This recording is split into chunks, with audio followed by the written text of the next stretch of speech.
Wheaties presents Night Beat.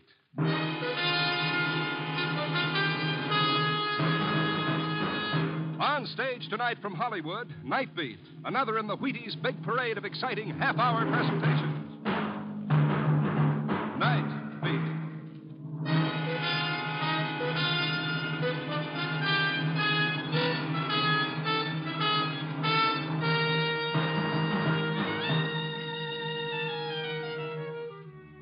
Hi, this is Randy Stone.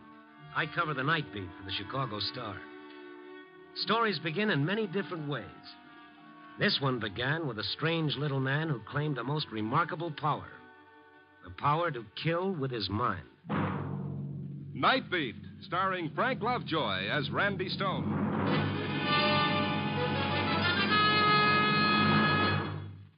Suppose you were a kernel of wheat instead of people listening to the radio. Why, you'd have about as much chance of getting to be a Wheaties flake as you have right now to be president. Actually, less than 2% of all the kernels of wheat that hope to be Wheaties when they grow up ever set flake in a Wheaties box. That's how fussy the Wheaties folks are. Whole wheat for Wheaties has to be golden, perfect whole wheat. And when you buy Wheaties, that's what you get. Perfect whole wheat with all its nourishment. Of course, people, no matter who they are, can eat Wheaties, breakfast of champions, all they want, any time. That includes you.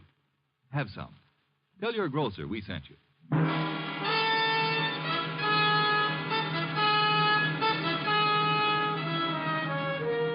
It was one of those lousy moods I had. Spring in the air, 5 o'clock in the afternoon, and nothing ahead of me except another day's work. A broken leg and a month in bed. I should be so lucky. I started to walk down Michigan Boulevard.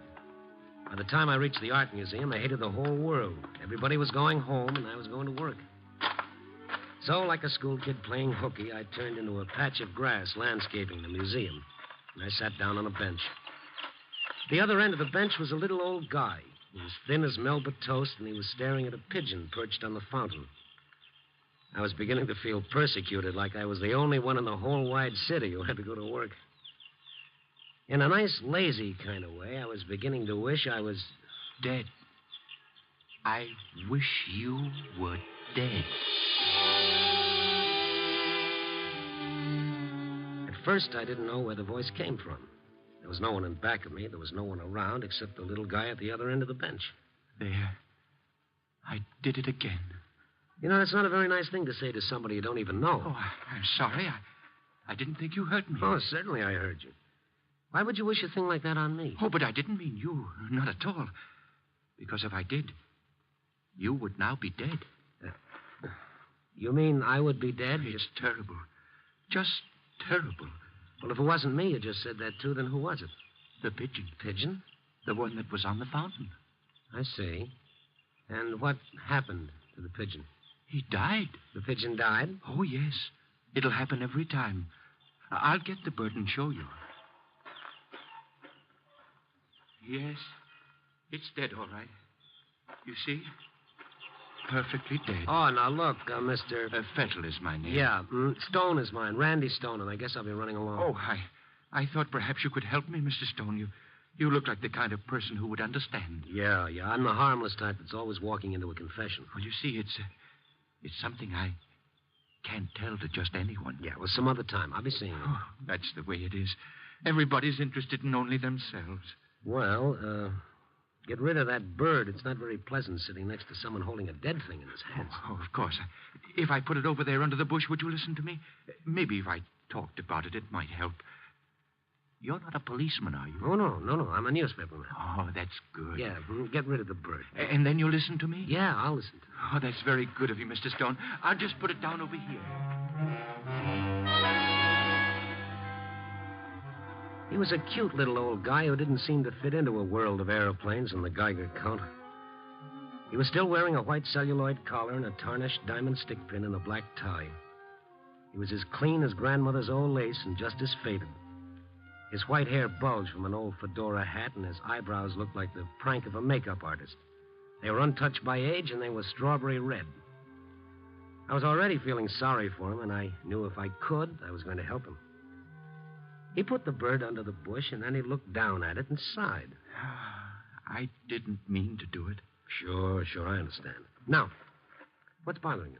You see, I killed that bird simply by looking at it and saying that I wished it were dead. Oh? Oh, I see. Mm-hmm. You wished it was dead and it died. You heard me, didn't you? You wouldn't think a thing like that was possible, would you? Well, I don't know. If I remember correctly, there was this fellow King Midas. He had a pretty good thing, too. All he had to do was touch something and it turned into gold. Oh, of course, that was only a fairy tale.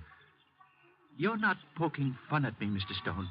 You're not implying that I made this up. Oh, now, don't get touchy. It's pretty hard to get used to. All you have to do is wish a bird is dead and it dies. Anything. A bird or even a person. And they die. Well, that's quite a power you got. You don't believe me, do you? You ought to get a hold of yourself, don't you think? I knew I shouldn't have said anything at all. All right. Now, let's say I believe you. What do you expect me to do? I'm getting afraid of myself. I can become dangerous. Well, don't wish those things and you won't be dangerous. But if I ever hate like I once did, then I'm not responsible. The words would just come out. It would happen. You mean you could wish I was dead or anybody and they'd die? That's what I've been trying to tell you. I don't want to hurt anybody, Mr. Stone. You still don't believe me. Oh, I think it's a perfectly wonderful story. Now I gotta go. Oh, please don't go. Don't leave me, Mr. Stone, please. I'll take your hands off Please. my coat. Do you mind? I want to go to work. But listen, I killed a man. Oh? I killed Mr. Brown. Mr. Brown? Arthur E. Brown, president of the Utilities Loan Company. Uh-huh. You killed him. I was the one. It was the urgency and the way he wrung his hands together that got me. I felt pretty foolish sitting there on a park bench listening to the most fantastic kind of nonsense. For 40 years, he worked for this company. He never married. He lived a lonely life. The only pleasure he had was his job. But he was getting old. And then one day, it was on a Friday, he got his paycheck from the head bookkeeper. Thank you. Oh. But this is a mistake, a terrible mistake, Miss Johnson. This check is too much. Let me see. Oh, I don't think so, Mr. Fettle. Oh, but that's 3 weeks' pay. 2 weeks more than I've got coming. It's not my vacation, you know. I always take mine in July. Yes, I know, Mr. Fettle. Well, then you better rectify it, Miss Johnson. I'm sorry no one told you. On the back of the check, Mr. Fettle, that slip of paper. Oh? You mean this? Mm-hmm. Why, that's a 2 weeks' notice. Oh, that's a terrible mistake. I hope so, Mr. Fettle. Such a stupid thing. Imagine my being here so long. Why, everybody knows. I better see Smitty about this right away. Smitty's been transferred to the Ohio branch. Since when? 5 weeks ago, Mr. Fettle. Oh. Well, then I see the new fellow. I don't like to embarrass him, but I must bring this to his attention. I'm sorry, Mr. Fettle. But you don't understand. You're new here. Yes, Mr. Fettle, but there's nothing I can do. Well, I'll have to go to someone who can. Who is it that's over you? Well, you might try one of the vice presidents.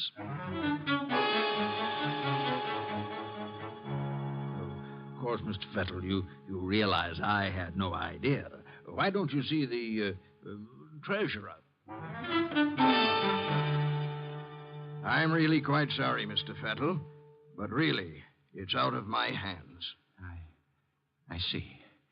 No one will take the responsibility. No one cares. Sending me from one to the other like I was some kind of thing being volleyed about. I'm going to the president. I'll tell Mr. Brown. Mr. Fettle went up another flight of stairs running, right through a whole pool of minor executives, straight into Mr. Brown's office. Brown was sitting there in an enormous leather chair, a very huge, fat man. His face was red and puffy. Instead of breathing, he seemed to gasp. He was that mad when Mr. Fettle walked in unannounced. What are you doing in my office? Mr. Brown, I just had to see you. There seems to be no one to take the responsibility for this. You see, I've been here so many years. They just don't seem to realize how long I've been here. I wanted you to straighten it out for me. Get out of here. But it's so unfair. Get out. I said get out of here. The hatred that had been piling up in Mr. Fettle had now found a target. He looked Brown squarely in the eyes and said it right to his face, right out loud. I wish you were dead. You what? I wish you were dead. Oh, he's dead. Somebody, quick! Mr. Brown is dead.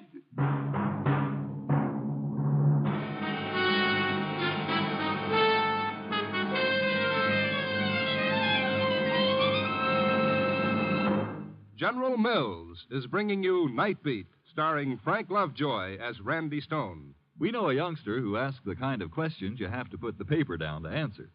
So the boy wants to know, do the baseball champions really eat Wheaties like it says in the ads? Really? Honest? Well, honest they do. Bill Rizzuto eats Wheaties. Jackie Robinson eats Wheaties. Pee Wee Reese eats Wheaties. Tommy Henrik and Luke Appling and Ellis Kinder eat Wheaties. Honest. And what's more, a lot of these stars of the game today have eaten Wheaties for years. Bob Feller, the Cleveland pitcher, is almost a 20-year man. Right today, Bob eats Wheaties 4 to 5 times a week. He likes them with berries, which is a pretty good way to have Wheaties, too. Now, Bob says, Wheaties is the only cereal I ever eat, and I'd recommend it to anyone. So, you see, we really have an excellent reason for calling Wheaties Breakfast of Champions. Any other questions?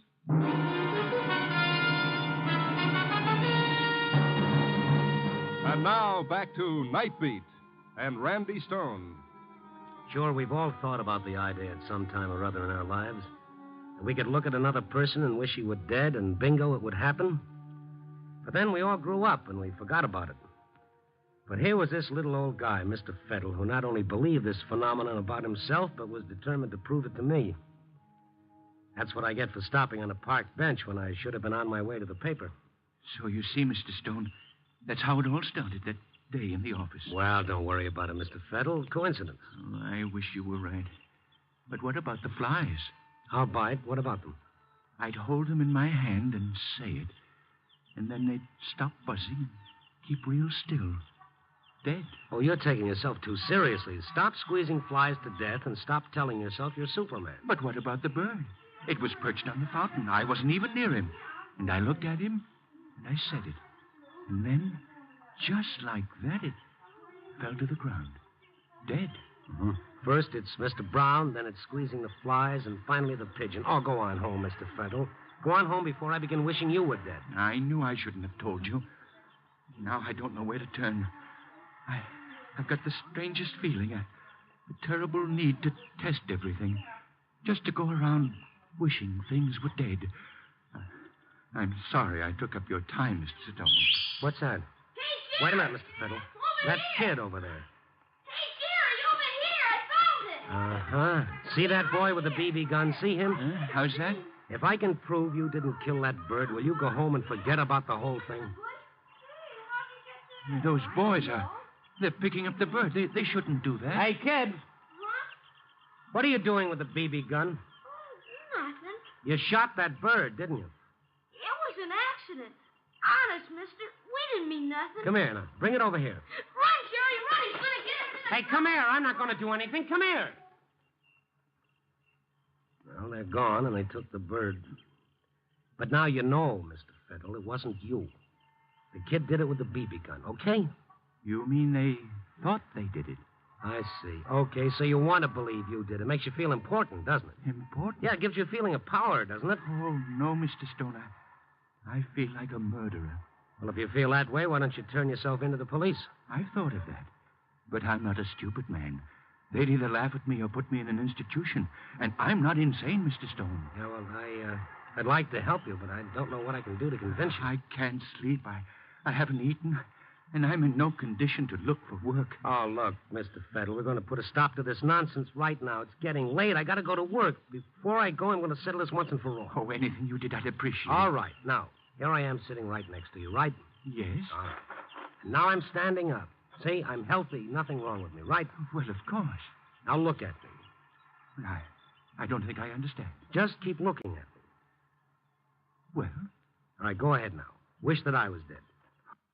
Oh, but Mr. Stone, why should I do anything like that to you? You want to be able to go home and get a good night's sleep? You want to be able to eat and start living like a human being again? All right, go ahead. Wish I was dead. I won't do it. I won't. Because you're a liar, aren't you? Don't say that. You're a liar, Mr. Fettle. You're a liar. Keep away from me, please. I don't want anything to happen to you. Anything to hang on to your little fantasy. Anything to sit here in the park and keep someone talking to you. You're lonely, Mr. Fettle, and you're a little bit nutty, if you ask me. Don't make me do it, please, Mrs. Stone. Don't get near me that way. Then say it. I said say it. Despite myself, the sweat was beginning to bubble on my forehead. I could feel the back of my shirt getting wet. I could have kicked myself up and down State Street for being sucked into this old man's stupid little nightmare. But there I was, like a Madison Street mooch, insisting that the guy prove it, not to himself anymore, but to me. Go ahead, Mr. Fettle, say it. Please don't make me, Mr. Stone. He cringed away from me now, and his back was pressing up against a tree, and I kept following him. As I got closer to him, he had no other place to run. And he stood there with a most peculiar expression in his eyes. All right, Mr. Stone. But it's not my fault, understand? I don't want to do it, understand? I understand. Now say it. Please forgive me, Mr. Stone, but you're making me, isn't that right? You're making me say it. Well, say it and get it over with. I wish... I wish you were... I can't. I just can't. There's no use pretending I wasn't relieved. I felt both frightened and silly playing this little game. I just couldn't do it to you, Mr. Stone. I'm not angry. I've gotten to know you and like you. It's become so personal. I wouldn't want anything to happen to you. As he talked, his eyes became fixed on the building opposite the park. It was a tall building, and way up high, about the 18th story, there was a man up there washing windows. You see that up there? You see him? Oh, the window washer? There's nothing personal about him, is there? Just a speck crawling on the side of a building washing windows. You're going to start that all over again. Well, there's nothing personal about that. That speck up there, is there? Now, look, you're not going to drive me batty. Well, if you'll only believe me, I'll try to show you. You mean with the window washer? He's pretty far away, and it's so impersonal, and, well, it may not work. Of course it won't work. That's what I've been trying to tell you. Well, I mean my not knowing him. Maybe I have to know the person or be real close. Maybe I have to have an argument with the person or not like him. Yeah, like the pigeon. Oh, well, that was different. I actually looked into the pigeon's eyes, and he looked at me. And that's when I said it. Yeah. Oh, why don't you go home and go to bed? Read a good book. Forget about yourself. You're going? That's right. Oh, wait. I'll do it. I stood there watching him. He stared at the man on the 18th floor for a long time. As the man started to change his safety belt to move from one window ledge to the next, just as he took off one rope from the bolt in the window frame, Mr. Fettle started to whisper. I wish you were dead. It all happened in a split second. The moment he said it, the man on the window ledge lost his balance. First, the bucket came clattering to the ground. And then, the man hung suspended, dangling by one rope and clawing at the air to get back on the ledge. And then the rope broke. And the man fell to the ground. When it happened, I ran over to the building and got what few facts were available. The item appeared in a late edition, about 10 lines on page 8. Naturally, I said nothing of the little old man on the park bench, or they would have thought I was as insane as I felt the little guy to be. But I couldn't get the amazing Mr. Fettle out of my mind. When I started to feel that I, in some weird manner, were indirectly responsible for the window washer's death, then I knew I was involved up to my neck. I went downstairs to the newspaper library. I found the item I was looking for. Arthur E. Brown, president of the Utilities Loan Association, had succumbed to a heart attack and was pronounced dead upon the arrival of his personal physician, George Watkins. The first thing next morning, I went to see Dr. Watkins. I'll be glad to give you whatever information you want, Mr. Stone, but I'm also rather curious as to your reasons. Well, in a very general way, I'm interested in certain types of death. Oh, coronary, heart fatalities? You might call it that. What is it you wanted to know? Well, as I understand it, there was someone present in Mr. Brown's office at the time he died. I believe so. One of his employees. I'm wondering if this man could have in any way brought on the heart attack. It's possible. But that particular day, not at all probable. Why not? Mr. Brown had complained of a severe constriction across the chest, and his secretary had already called me before that man was in his office. In fact, I was on my way over to his office before he succumbed. Mr. Brown's secretary was in the first aid room getting him some medicine. You mean Brown was already dying before the man even got into the office? Mr. Brown was already dying of the effects of an extraordinary lunch. With the kind of heart condition he had, his death was just as inevitable as tomorrow's sunrise. It couldn't be any plainer than that. Coincidence number one had been taken care of quite neatly. But that window washer still had to be dealt with. For a man who'd been washing windows for so many years to slip off the windowsill and then for the rope to break right at the time my amazing Mr. Fettle wished he were dead, well, that's a pretty touchy thing to reconcile the coincidence. I went back to the building and located the engineer who was in the basement replacing a steam valve on a hot water tank. At first, he wasn't very cooperative.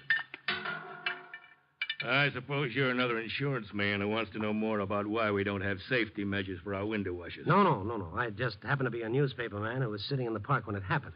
Well, if you saw it, you know more about it than I do. He worked for you, didn't he? Yeah, that's right. Well, what happened? Why should that man's rope break?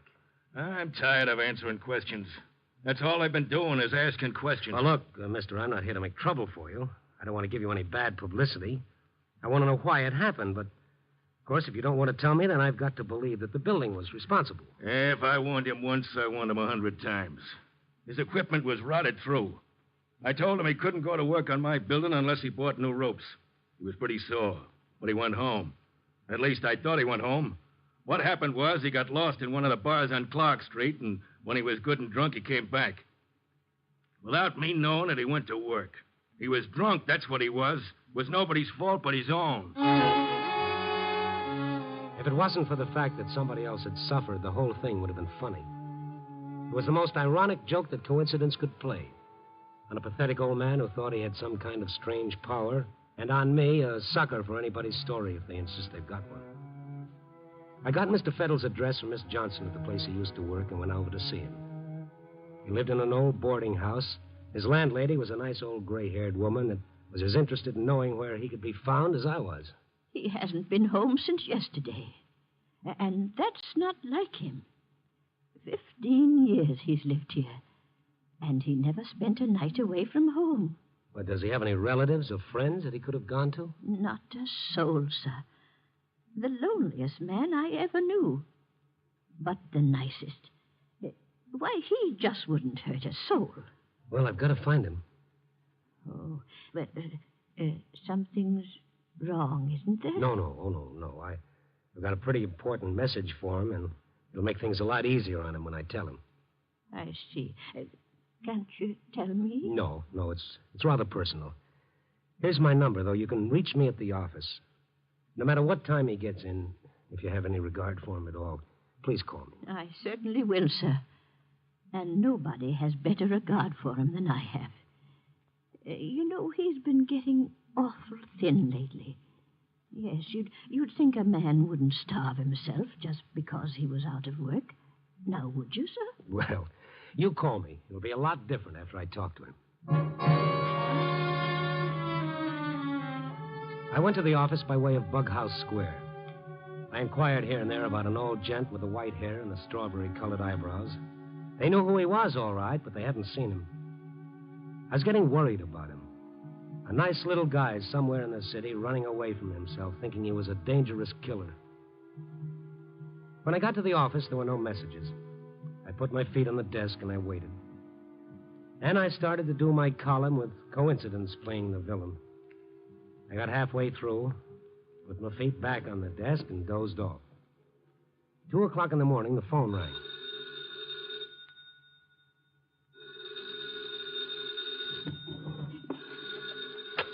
Yeah. Mr. Stone? Speaking. He just came in just now. Who? Mr. Fettle. Oh, okay, thank you. I'm coming right over. When I got to the house, she was waiting and had the door open before I could ring the bell. Is he in bed? No, Mr. Stone. He's sitting in his easy chair.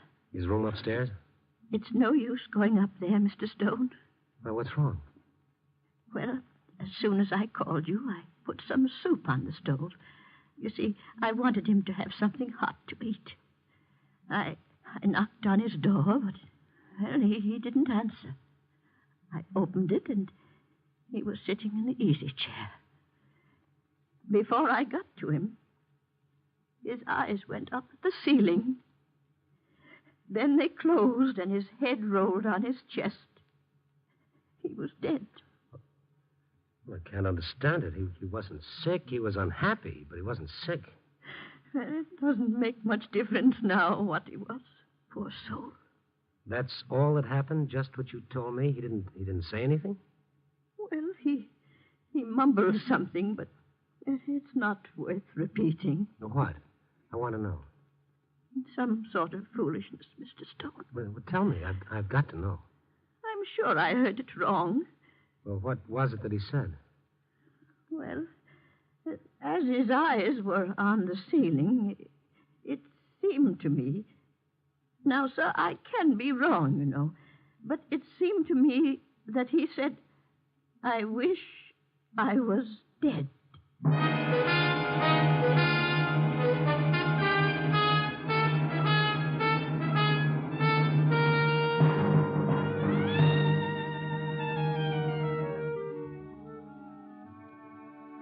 Sitting on a park bench in the warm sun doesn't always lead to peace of mind. Not if you happen to be a harmless little guy who draws the ace of spades every time he makes a wish. Of course, we know that everything that happened was just coincidence. We all know things like this don't happen. You know, like the flying saucer. Copy, boy.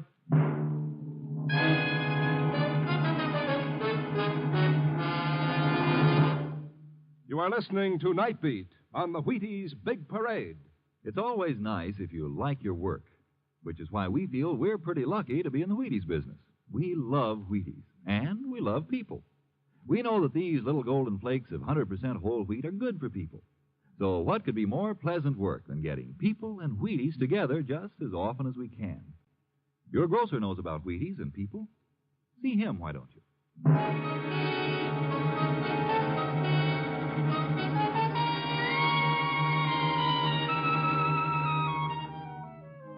Night Beat, starring Frank Lovejoy, is produced and directed by Warren Lewis and edited by Larry Marcus. Tonight's story was written by David Peltz, with music by Frank Worth. The part of Mr. Fettle was played by Bill Johnstone. Others in tonight's cast were Joan Banks, Martha Wentworth, Parley Bear, Charles Seal, Stan Farrar, and Jeffrey Silver. Listen next week at this same time and every week as Randy Stone searches through the city for the strange stories waiting for him in the darkness. And this is your Wheaties man, Frank Martin, inviting you to listen also on Wednesday night to Brian Donlevy in Dangerous Assignment on the Wheaties Big Parade. See you then.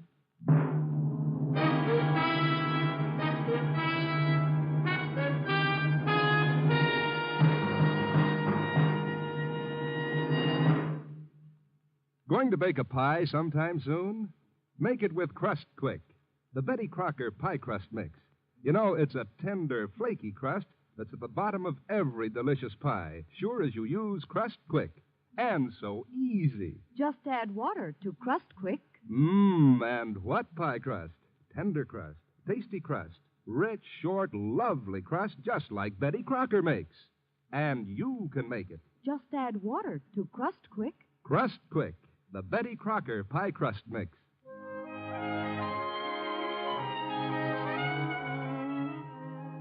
Night Beat came to you from Hollywood with portions transcribed. Stay tuned for Christopher London over most NBC stations.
Good morning, weirdos. Let's do this indeed. Yeah, look, I'm here. I'm here. I'm weird. Get used to it. I look over, I see a blank screen, and I'm like, what the hell happened? Oh, it's just a video that stopped. That's all. Nothing spectacular. So, hi, how are you? I'm here. That's all I can guarantee. I'm here. Once the do-wacka-do starts playing and the coffee starts going in me, I'm alive. Arr. Good morning. Cheers. Happy Thursday. Throwback Thursday.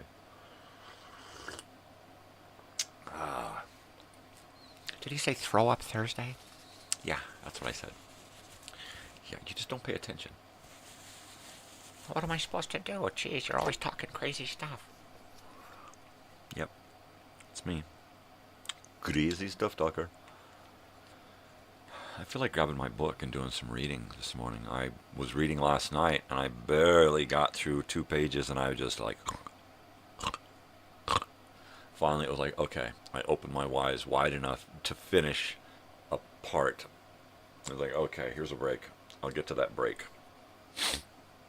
No, man, it was a lot of work. I think I dozed off the first time I attempted to get to the end of the part. And I was like, okay. No more. Hey, good morning, Joey. How you doing, brother? I'm just sitting here talking to myself, because that's what I do. Oh my god. Is he for sure serious? Yep, I am. Sorry, I've been watching that 80s show. And, yeah, it's really funny. I am really sad and depressed that it's only 13 episodes. Most of the shows that I really have loved throughout the decades have been 13 episodes, right? It just seems to be like the cancellation episode 13. Planet of the Apes, the TV show. There was a TV show, Planet of the Apes, back in the 70s. 13 episodes. Logan's Run had a short run as a TV show. I believe they were 13 episodes. Let's hear about some other 13 episode shows. Right? You come up with one.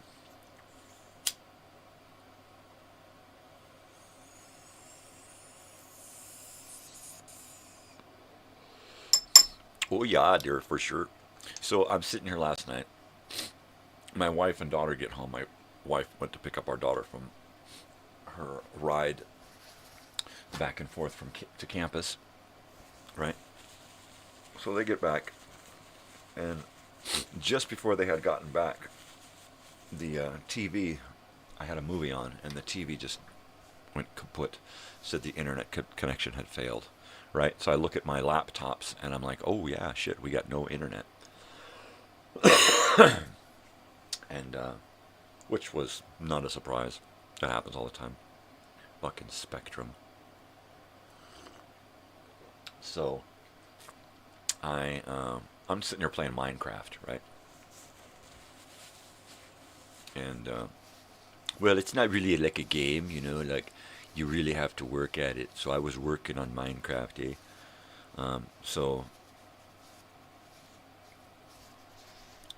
my wife's like, well, how come your game's not affected? I'm saying, well, because I'm not online. And my daughter says, well, I want to be online, right? She says, I'm gonna eat and get cleaned up, and then I want the Switch so that I can, you know, kind of detox from the day, right? I'm like, yeah, I totally get you. It's time, you know. She went and she had a test yesterday, right? And she's like, out of 37, how many do you think I got right? And I thought about it for a second. And I thought, okay, well, she's not going to get too many wrong. I said 35. And she's like, oh my God, you and Deja both said the same number. It's like, that's exactly the number. I got 35 right. Mom said 34.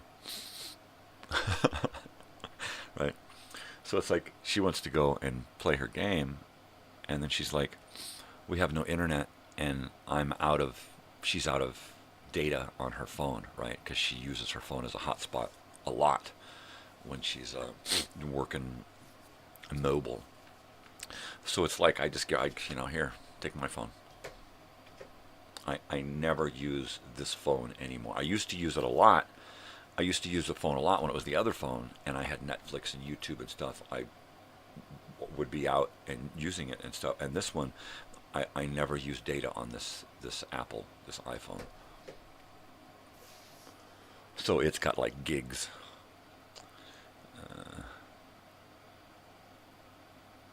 You guessed 35. See? She's just really good at tests. You know? I told her, look, if you don't have the time to sit and read and do your notes and make your cards and stuff, I said, just read. If all you have time to do is to read, then just read through a chapter and use that information to pass your test. All right? All she did was read, and she got that. So I'm thinking, okay, if she can eliminate some of this work, right? If she can make cards after the fact, right? So that she has these cards after the fact, so that when she gets down to the big tests, she's got a lot of information stored up, right? So I'm hoping that, well, actually, she's getting really acclimatized to university life pretty quick. It's not a big giant campus. It's a little satellite campus. The library is a little hole in the wall, right? No bookstore, no cafeteria, 3 buildings and a theater. I mean, it's a campus. When I went to the satellite campus for Mount San Jacinto, that was in Moreno Valley, it was a little tiny campus, a few buildings. Now you drive by that building and it looks like a full-fledged college. It's giant. It's got a dozen buildings or more, huge restaurants. It's a really nice campus. So at some point, this campus will be that. But for now, she's going to be able to get a bachelor's degree in psychology without having to go any further than this campus and the internet. And I think that's the bee's knees, man. I was really concerned about how we were going to manage the whole university life thing. We even contemplated sending her to the university during the week to stay for a few days on campus in housing so that there wasn't a full commute all week long. But she's got 2 days a week down here, and her best friend is going on the same 2 days. So it like works out golden, right? Oh. So she gets done with this. She's got 3 college degrees, and then she'll have her bachelor's degree, and she might even pick up something else along the way. And then if she desires to stick with it, we're all behind her to go after her master's and her PhD if she wants. I mean, if she can do all that and stay at home, oh my goodness, why not? I don't want her to go anywhere. I'm old. I don't feel like I'm going to live forever. So I would just prefer to have her here. If she has a significant other, well, then let's just get a bigger place so we can all be together, right? That's the way I see it. I'm kind of with my wife, who's Mexican, and they have multi-generational families in one home because that's just the way it is, That's just the way it is. Everybody looks out for each other. It's a family, so they stay together as a family, right? I mean, when we go to visit, it's grandkids and the kids and the parents and the aunts and uncles and the cousins and a grandparent here. I mean, it's just crazy. It's just crazy that you go into in fact, they just had a house built specifically for them with like 1 million bedrooms, right? Because they're a big, huge frickin' family. And I'm like, oh my God, the upstairs has got like 5 bedrooms and a big giant living room, right? And I'm like, wow, that's the way to live, you know? Yeah. When I die, go live with them. No, really, they're going to need a big place with all these dogs. Anyways, so like I was saying, man, last night we're watching, or yesterday we're watching Chips. And Chips was on. I was having some lunch. I like to have some chips with my lunch. So, my wife is in here, and I think she was eating something as well. So we're sitting here hanging out, and I just put Chips on when nobody wants to watch anything. I got nothing else to watch, so I throw on an old TV show. And of course, yesterday's episode was the roller boogie with the stars thing, where Ponch has to. It's a 2-parter, where Ponch has to put together a bunch of big name stars for this roller disco thing, right? And it just so happens that there are a lot of stars that pop up. Let's talk about star search. Ed McMahon popped up. Here's Johnny. So anyway, there's this kid in the back of this really fancy car with this manager, and my wife's like, "Oh my gosh, who's that?" I was like, "Well, that's Leif Garrett, right? That's he's a teen idol who kind of came out of a TV show. He was on a TV show. I can't remember what it was, but he was the little kid on the TV show. I think. I don't want to even guess. So he was a little kid on this TV show, and then he was kind of relegated to little bit parts for a while he was looking for another show to be on, right? And they being Hollywood, they needed another teen idol. So they thought, well, wow, look at this kid. He's really good looking. Look at those headshots. So they gave him, I guess they gave him music lessons and turned him into a singer. Because from what I understand, before that, he was just a kid actor, right? But he had the look. He sure looks good in those jeans. The girls are gonna love him. I was made for dancing. Dance, dance, dance all night long. So I said, yeah, he was a pretty big teen idol, and I showed her my my unopened 8-track of Leif Garrett. Feel the Need. Ooh, Feel the Need. I mean, he totally looks like a girl on the cover here. I mean, totally. The closer you get to it, it's like, is that even Leif Garrett? That looks like some broad I saw in Porky's. I don't know what the song was they did on Chips. I don't think it was one of his songs. I think it might have been a song they created for the show, for the episode. He might have even wrote it, because it was pretty rudimentary in its lyrics. But they get to the part to where he does his song and he sings, right? And my wife is like, so that's why he didn't last too long. I said, yeah, that didn't help. That he didn't really have any talent. He looked good doing it, and they could make it sound good, but it just wasn't there. And then, of course, I told her,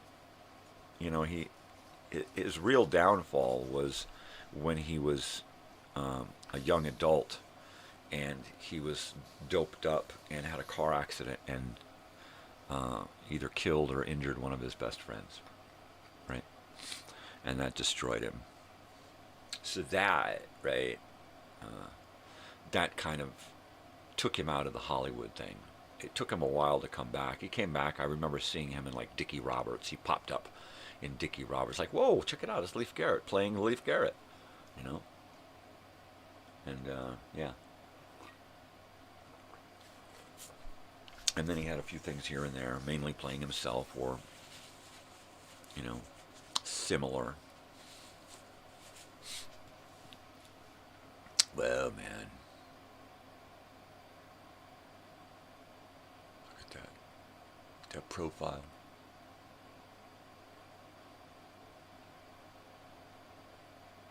George Washington, I am not.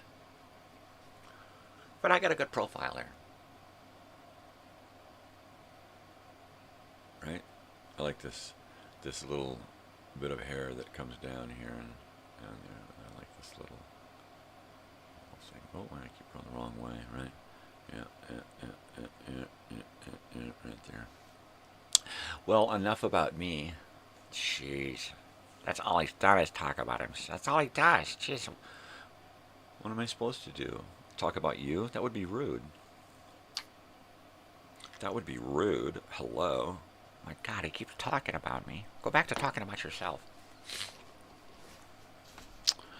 Yeah. So this morning I listened to, as the warm-up, I listened to Night Beat, one of my favorite episodes, I Wish You Were Dead. Just a great Twilight Zone type episode, right? Just a great one. So if you get a chance, it goes public tomorrow. We had a preview. So if you get a chance, watch it or listen to it. Watch it. You can watch it. It's just a picture. In fact, when I watch it, I sit and I actually look at that picture of the Chicago skyline there, because it's an actual picture of the 1950s Chicago skyline. And on the graphic that I made for it, let me go ahead and pull up that graphic, which was serendipitous, right? I mean, it always seems to be that way, that I pick out the perfect graphic for a show. Let me see here. Where's the key title graphic? There it is. So, I try to create a graphic that you'll actually enjoy staring at, right? So this is my key title graphic for Night Beat. And the really interesting part about this is that the serendipitous part is that light on the top of the building. That light on the top of the building, the reflection across the water, and then the highlights on the top of the old-time radio Wednesdays, right? And those highlights that go right in the center where that beam of light is coming across the water. That was totally serendipitous. I made these graphics separately and then joined them together, and it just seemed to work out perfect. And the underside of the Night Beat, how it's got that little bit of a, you know, and the light shining through the Night Beat. Yeah. And it's just a great picture of the Chicago skyline. It really is. I love it. I just totally dig it. Never been to Chicago. My parents are both from Chicago as children. And I've never been. I've never been past the Missouri River. Yeah. Never been past the Missouri. Big Mo.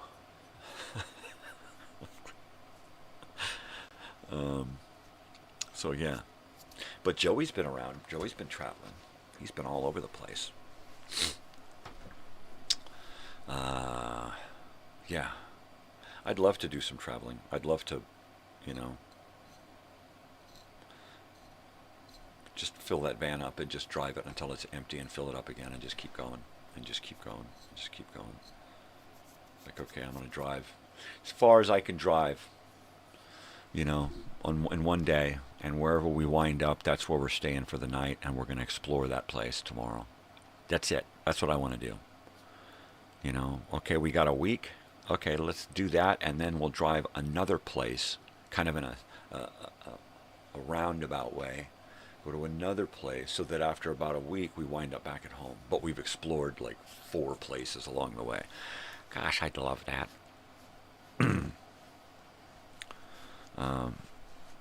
Of course, you know, physically I can barely stand to sit here. That's a good one. I can barely stand to sit here. I'm so witty. I'm so witty. Yeah. Wit like as in spit. So, let's see, yesterday I made a bunch of videos and uploaded videos. I have one video to make for Old Time Radio Wednesday. And then I've got 5 whatchamacallits to make. Put together 5 educational films, right? And then, most importantly, I have to put together the video time machine today, upload it, and get my checks done so I can see if I need to change anything. And we'll probably have a few more music videos from the 20s and 30s. Another Felix the Cat cartoon, because I love those, and I've got a lot of them. And more commercials, more movie trailers.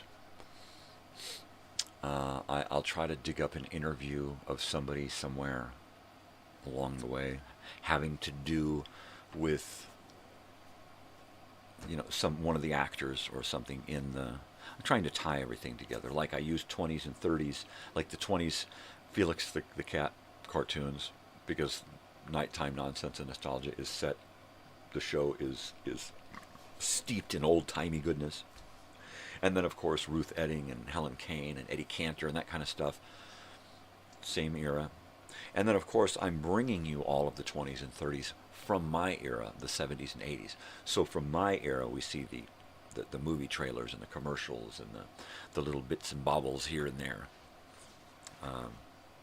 So last night, I'm sitting here and with my wife, and of course the internet is dead, so the TVs are dead, everything's dead. And she's on her phone, right?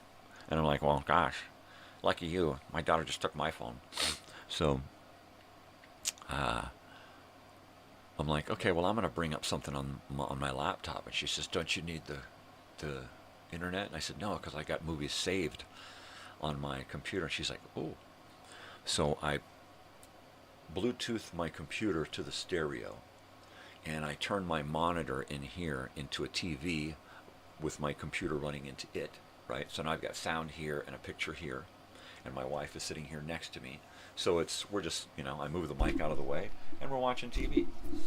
So I put on one of my favorite school days cartoon shorts from the 1970s. A little short, 22 minutes long, done by Chuck Jones from the Rudyard Kipling books, the Jungle Books. None other than the short story Rikki Tikki Tavi, about the mongoose who kills cobras in his spare time when he's not hanging out with the family, right? I mean, what a righteous. As soon as, I mean, every little step of the way, the facial expressions of the mongoose, the faces on the families, the actions of the mongoose jumping around, the sounds, the eyes, the teeth, everything about the whole 22-minute show was like, I was back. I was way back in the past. I was time traveling, man. I was in a phone booth zipping through frickin' time, man. It was awesome. And it was hard to stay in the here and now with my wife while watching it, because I was just getting sucked into a warp, man. I was bitching. And then I was like, oh, shoot, do I put something else on? I'm like, do you want to watch something? Do you want to watch Puff the Magic Dragon? And she's like, I don't know. So, all right, well, let's go to bed. I'm going to read. Because I was like, at first I was like, let's watch Pete's Dragon. Right? And she's like, Of course, she didn't know what it was, but I think the word dragon was like, now fantasy crap, I'm out of here. All right, let's just watch Ricky Tikki Tavi. And it was good. It was fun. I think she enjoyed it.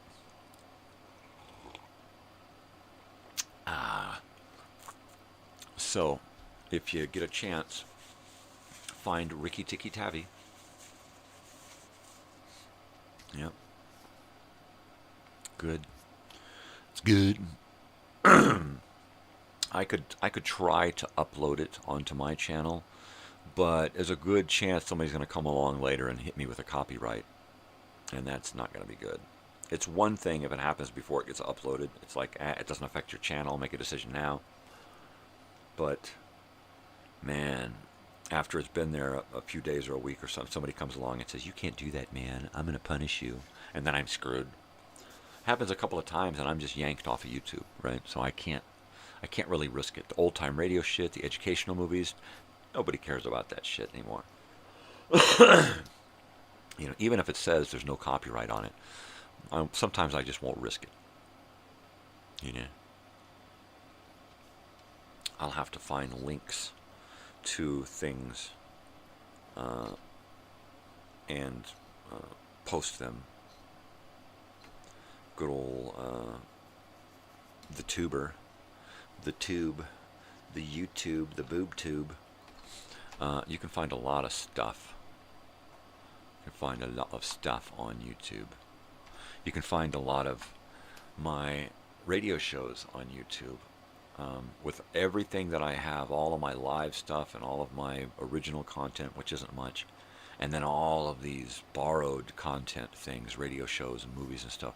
I've got almost 700 now. Almost 700 videos on my channel. That's crazy. And it's just stuff that I love. That's all it is. It's just stuff that I like. Nightbeat. It's just stuff that I grew up on. That's a part of who I am, right?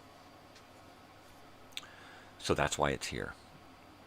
Basically, so when I'm gone, all the things that I like are still here in a collection. The things that I've uploaded about me, like these shows, these will still be around. So that I'll kind of still be around in a way, right?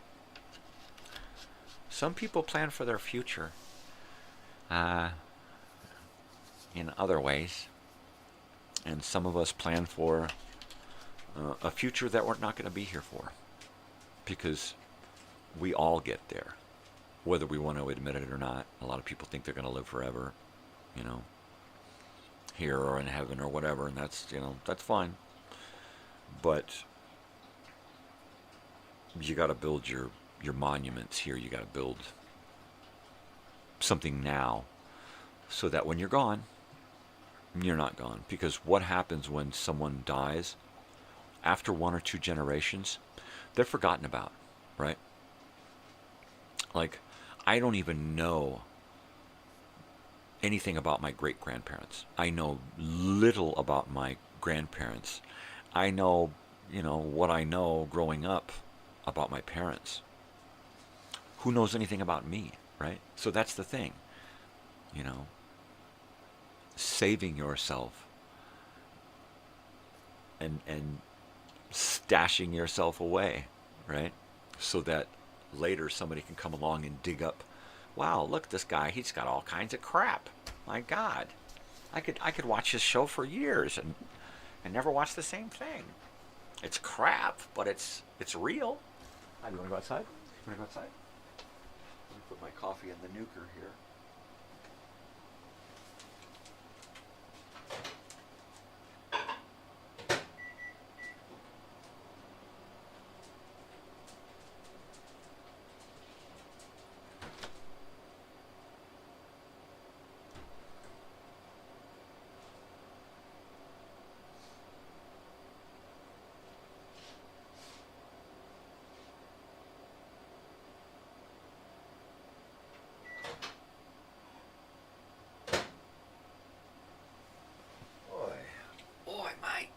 Yeah, mate.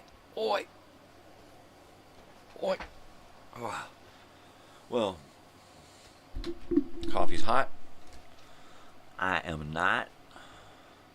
So last night I couldn't sleep with the air conditioner off. Had the fan on high, window open, and I'm laying down for about 30 minutes, and I'm like, no, I can't fucking take it. I reach back, flip the air conditioner on. I just couldn't take it. I have to be refrigerated in order for this slab of meat to hang in the fridge and not move. That's it. Now, once the temperature really comes down, then I got to battle with my wife because she's got the open window, I got the fan, I got the air conditioner. It's like, okay, which do we do?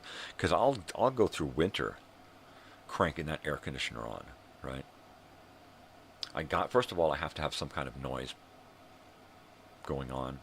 If it's quiet, all I hear is the neighbor's dog barking, the cat meowing, the animals scratching around in the dirt outside, the neighbor's music. I mean, the clock ticking, everything keeps me awake. If I have some kind of low hum like that, that's all it takes to keep me out. Put me in a van, start the motor, and drive down the highway. And if I'm in the back seat, I'm asleep. That's it. That's all there is to it, Pruitt. All right. All right.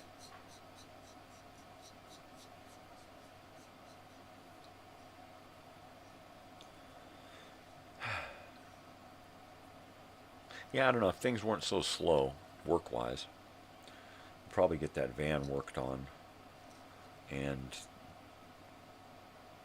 think about setting up some kind of road trips, right? Yeah, because there are, my daughter's going to be on breaks. There are times over the weekend where she's got like nothing to do because she's ahead on homework. It's like, well, why don't we leave for a couple of days and go do something? Pack up the van and the dogs and pitch a tent somewhere for a night. Or go get an Airbnb or rent a room or fuck, I don't know, sleep in the goddamn van, but go do something. No, it's just too slow. It's just too slow. We can barely scrape it together to pay bills at this point. Oh, yeah. And even if my pain wasn't keeping me from wanting to live life, I still wouldn't want to go out there and get some job being a fucking slave somewhere. Sorry. That's just the way I am. That's just the way I feel. But I can't do that anymore. I can't be some fucking slave, some corporate stooge, some fucking lackey for someone else. I can't do that anymore. If I'm going to go back to work, it's going to be handyman work. It's going to be for myself. I'm going to be painting houses, fixing toilets, putting in air conditioners, real work for myself, done for other people at a honest rate. That's it.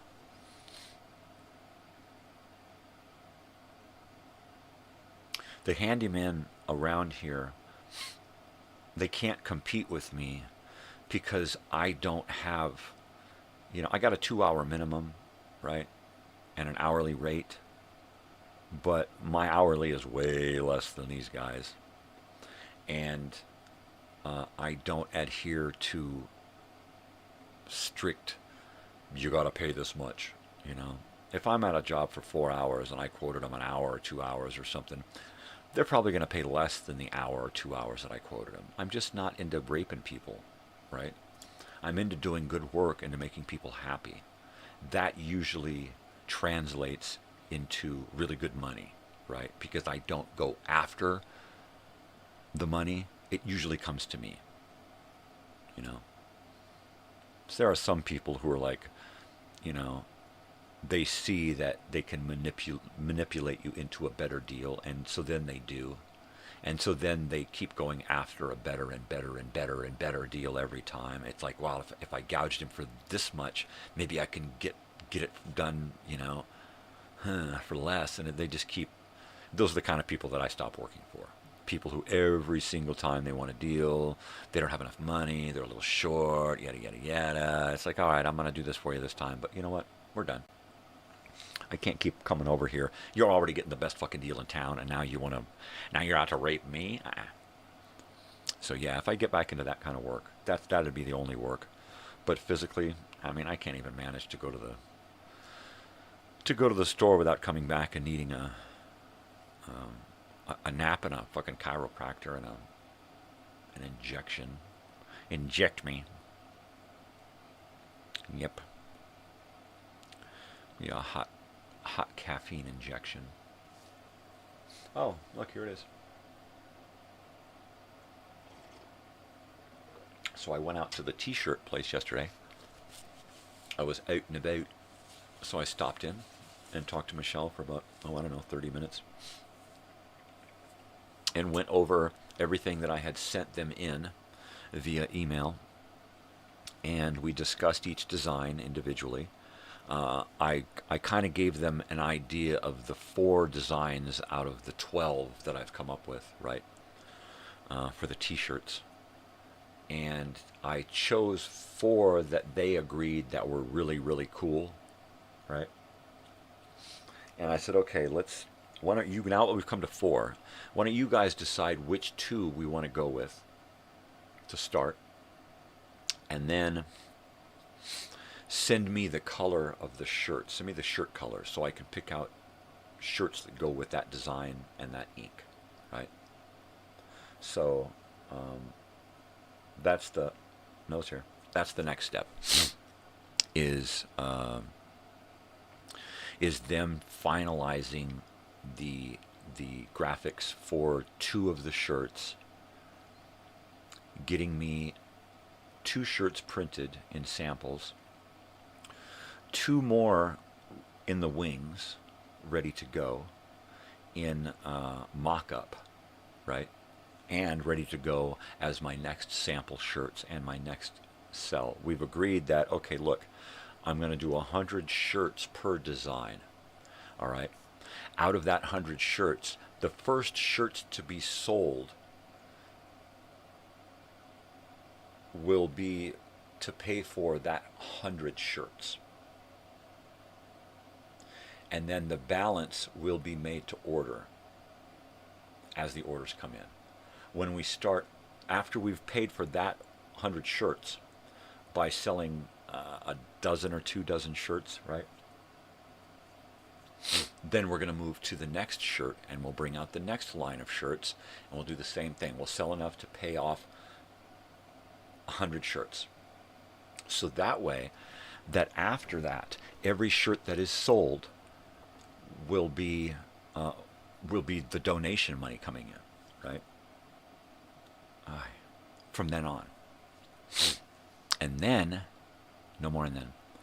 And then the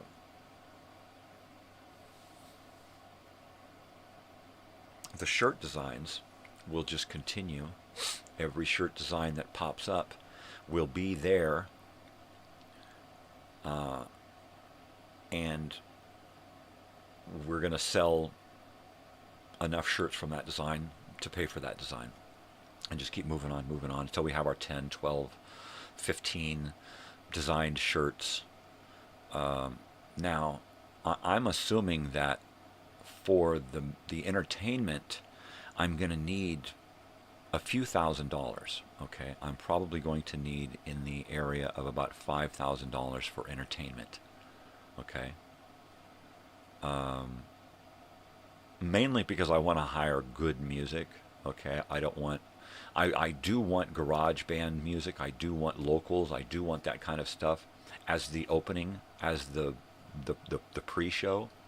But for the actual show, I don't want them on stage. I want them out partying with us, and we'll have some professionals up on stage entertaining us. So we're having a good time. So that's that plan. So I need to raise about 10 grand. Half of it is going to be for music, the entertainment, and the other half is going to be for a venue and a place for us to stay and camp for 3 days. three nights and 4 days. So it's a lot of money to raise. Now, even if I do 100 shirts at $50 a donation and clear all 100 shirts, that's only $500. That's only a tiny dip in the bucket of what we need. So that's a lot of shirts that has to be sold. 100. So if I do 12 designs, that's 1,200 shirts, right? That's only, what, $6,000? Right? So that's a lot of shirts. We're going to have, look, you donate this much and you get a shirt. You donate more, you donate twice that and you get 2 shirts, right?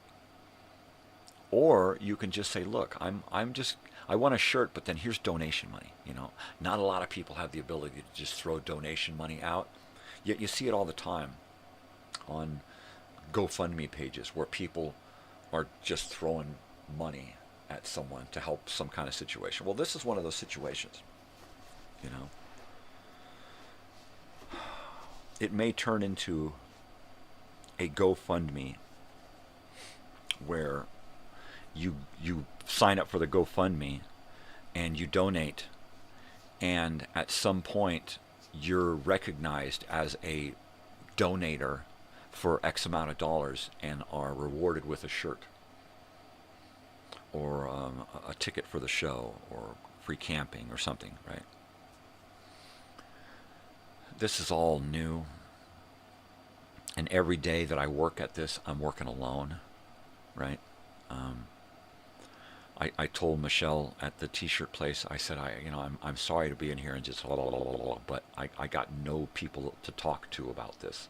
I'm a one-man act, and nobody's really on board yet. So, I got nobody to bounce this stuff off of. And she said, well, here I am. Talk to me. So I'll probably be going back there a lot more to talk to them, to talk to her, to talk to them about the logistics of all of this. It would be great if I could have the orders go directly to them, right? And we'd ship directly from them. I stop by and give them, if everything goes through them, that would be great, because then they could buy the shirts through their website, and I could just get, once we get to that, we'll sell so many shirts through their website to pay for the shirts. After that, then we move to another 20, 25 shirts with the next line and sell that on their website, right? Oh, there's the dog. And then we bring them and start selling them here on my stuff.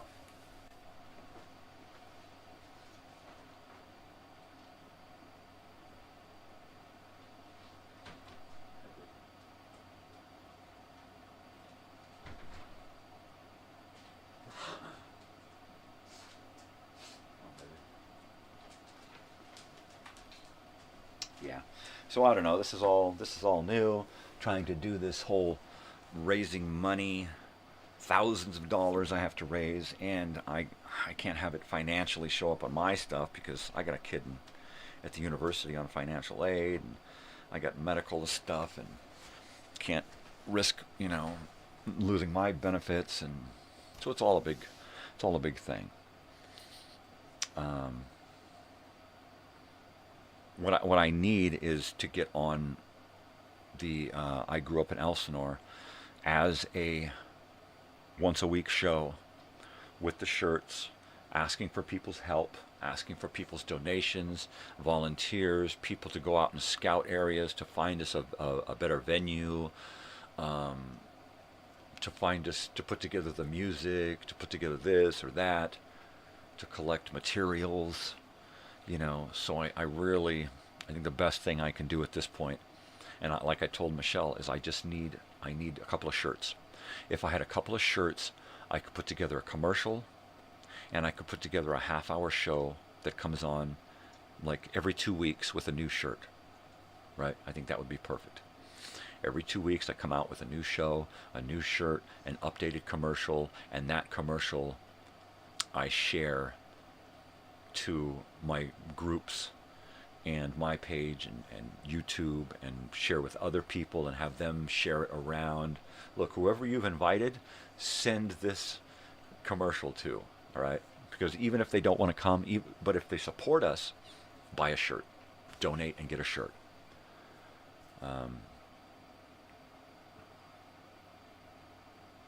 Yeah, I need a lot of help is what I need. Because I don't know what I'm doing. I can plan it. I can pull it off. There's a lot of minutia in between that I can't really figure out because I've never done it before. You know, I've raised money before, but not like this. Not this much. Not for this type of, you know. I went ahead and I scheduled the music and found out what the music was going to cost so that I could get an idea of budget, right? And I'm trying to go over budget. I'm trying to collect more than we're actually going to need, because we always wind up needing more at some point, don't we? Right? We didn't collect enough. So it's better to have too much than not enough. Too much means we have a surplus that goes back into it, and now we have better merchandise. It would really be great to hire a professional photographer for the weekend and have them photographing and recording as much as possible and doing our setups for the yearbook stuff, and I mean just keeping busy all day long. Photographs. Okay, now go out on the boat with them for a couple of hours and do lake stuff. Okay, now go to the mountains with them for a couple of hours and do mountain stuff, and get photographs with just everything going on, and video, you know. Yeah, because a yearbook, you know, and a movie, a DVD, a video on YouTube of the weekend, you know. That would be bitchin', to have much of it recorded so that it can be used to create some kind of video, right? Because it's all about the memories, right? Creating big time memories. So the more that we can record, there we go. And you know, I don't know, I can't guarantee that I'm going to make it there. I can't guarantee that I'm going to make it next week. I cannot guarantee that I'm going to make it to the following year. All I can guarantee is that I'm going to try my best to make this, you know, the biggest thing ever. Ever.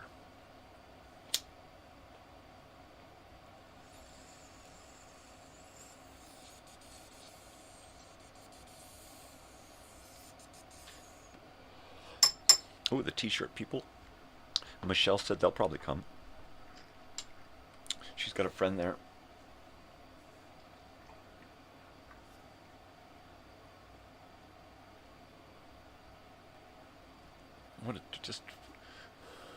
So her friend lives there on the lake, on some property.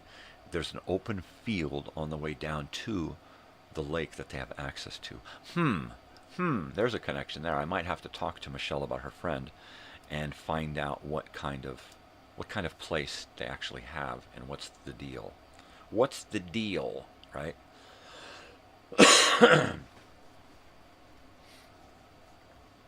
Real estate people. We need somebody in real estate, or who knows people in real estate, or in vacation rentals, who can get us the house that we need. Big house with a lot of property. That's what we need. All the old infirmed people in the house, babies and stuff, and everybody else out in tents and trailers and motorhomes and their cars or whatever out on the property. A big festival. Yeah. Festival. That'd be the shit. Alright, so I'm a dreamer and a schemer. A planner and a scammer, but this is it. This is gonna happen. This is gonna happen. It has to happen. It's like my last big tour de force, right? This is it. This is the big one. This is the big one. And if I can just make it, right? If I can just make it.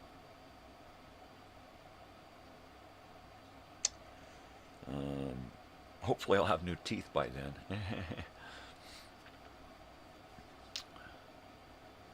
Let's see.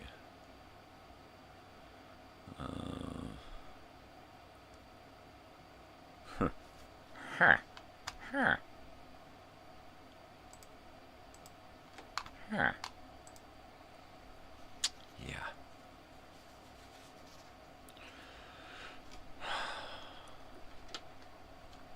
Just too excited. I'm just too friggin' excited. Asteroid to hit orbit. What? Asteroid orbit as mini moon. It's going to orbit Earth as mini moon for nearly 2 months.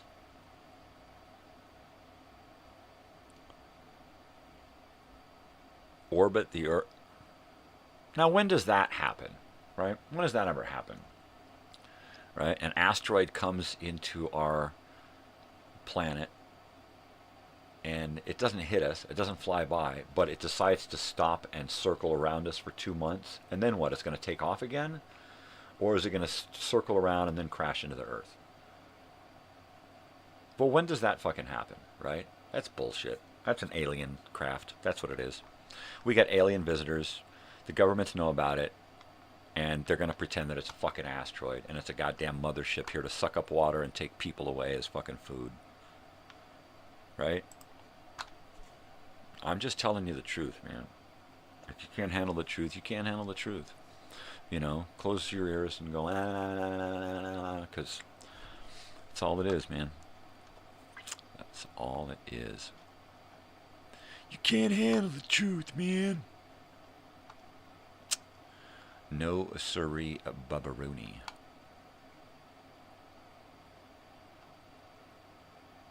Oh. Yeah.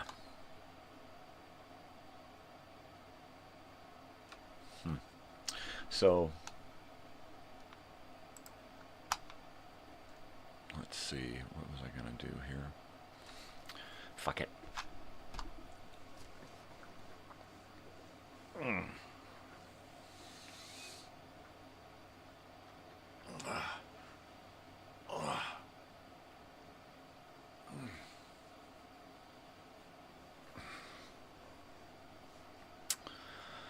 Yeah, you know what? It's just, it all depends on the amount of money that gets raised before the event, and then we can decide, okay, look, you know, we've raised X amount of dollars, which means we can hire X amount of entertainment. Sorry, we can't hire you. If you want to come and hang out, you're more than welcome to.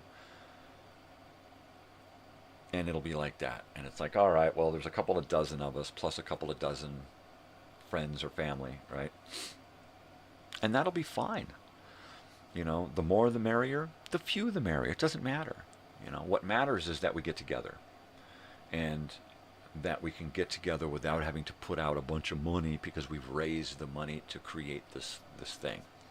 And then if somebody else wants to take it over and snowball it into the next year and give us another chance at this, you know, to create an annual thing, I'm more than willing to take all of my knowledge and notes and things and pass it off to somebody else. Okay, look, the ball's in your court now. Now you plan the next one. And all of the legwork's done. All of the connections are made. All you got to do is, you know, tie it all together again. Just put a cute little bow on it. Ah, another nose hair. It seems like in the morning time they've like grown overnight. So, you know, you wake up in the morning and you've got just a jungle coming out of your nose. You look like, was that Pumbaa? Yeah. So, what the hell did you just call himself, Pumbaa? Is he like Pumbaa on the radio, man? Yeah, that's me, Pumbaa. Pumbaa. More like pubic. Shut up. So, a really nice big house, you know, on the water with a giant beach and easy access for vehicles to get down to the beach. Because that's what it would be. It would be just camping. It would just be everybody pull your shit down onto the beach, set up an area. Here's the areas are already marked out. Pick a spot and set up. You know. If there's a house, there's going to be a patio. There's going to be plenty of electricity. There's where the band sets up, on the patio, on the porch, on the deck, whatever. There'll be plenty of bathrooms in a big house. So we won't have to get as many outhouses on the property, because we will need extras. If there's not a lot of people, we don't have to hold down access to the house to only volunteers and workers, right? We can always open it up to everybody because there's not a lot of people.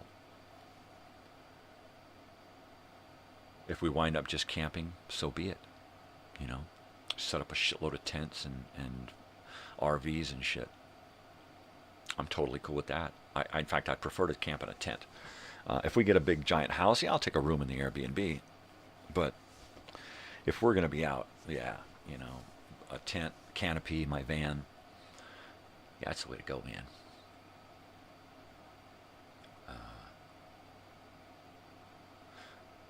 The West Marina, mosquitoes. A beach with just sand, no mosquitoes. So there's that. So we're looking for a nice vacation rental house with a huge sandy beach. Or somebody who has access to a huge piece of property and a sandy beach that we can set up for 3 days. Since this is all private, I'm not going to be looking to get any permits or any of that kind of shit because it's private. It's just a family gathering. We're going to raise a shitload of money to do it, but it's private. Anybody can come and be invited, and you'll have to donate money to get in, but it is a private function. It is not open to the public. It is open to friends and family of friends and family, and that's it. And if you're invited, that's because it's some way you're a friend or a family, and that's it. But it's not going to be a public event. It's not going to be open to the general. You can't just show up and go, hey, man, what's going on? I want to get in. How much? No. No, who are you? Who do you know that's here? Yeah, I'm sorry. It's private. Ahead of time, you know, you do the same thing and have somebody invite you, and you're in. But you get there and you just want to show up and come on in, man. Well, you better show me something on Facebook that says that you're invited. Did somebody send you an invitation? Show me. Show me that invitation. Did you tap on interested? Did you tap on I'm going? Because if you didn't do that, well then you ain't coming, right? It ain't legal yet. I gotta heat it up. Heat it. Totally. I see it. I keep seeing it. I keep seeing it happen in various places in different forms, but I keep seeing it happen. So it's gonna happen.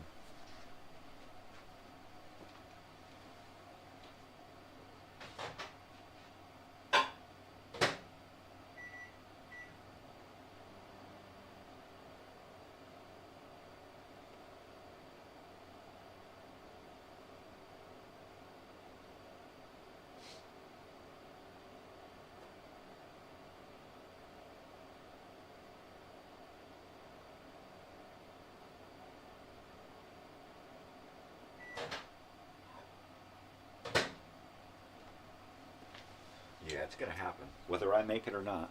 Whether I have to experience it from another worldly plane, it's going to happen. It's going to happen. It's gonna friggin' happen. That's all there is to it.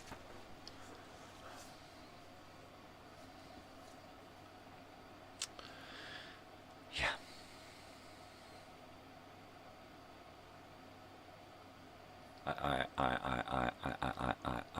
Yeah.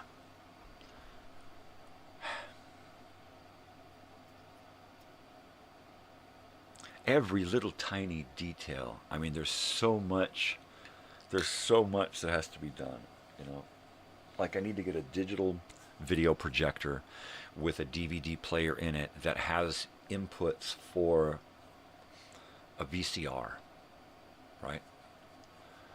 And a computer, so that I can digitally project up onto a screen anything from my computer, a DVD player, a freaking hard drive, VHS, the works. Plus have a 16 millimeter projector set up, rolling actual film, okay? I want a complete sound system so that I can decide, look, we're going to listen to music during this period, and then during this period we're going to put movies up playing during the period where nothing's going on. There's going to be an old movie up there, something that you watched or wanted to watch during the 80s, you know, old episodes of TV shows, blocks of commercials, right, old movies, a lot of the stuff that I talk about on my show and the video Time Machine. Yeah. And basically I'll just have files, you know, and I'll be like, all right, hit that file, play. And it'll play the 8 movies on that file, you know. Bugsy Malone, Doberman Gang, Candle Shoe, Over the Edge, whatever. It just keeps playing and playing and playing and playing. And great movies just keep popping on. Stuff that we haven't seen. I mean, it's easy to go and find Ferris Bueller and pop that on. You can do that anytime. But it's hard to find Over the Edge and pop that on, or Bugsy Malone and pop that on. So we're going to be playing movies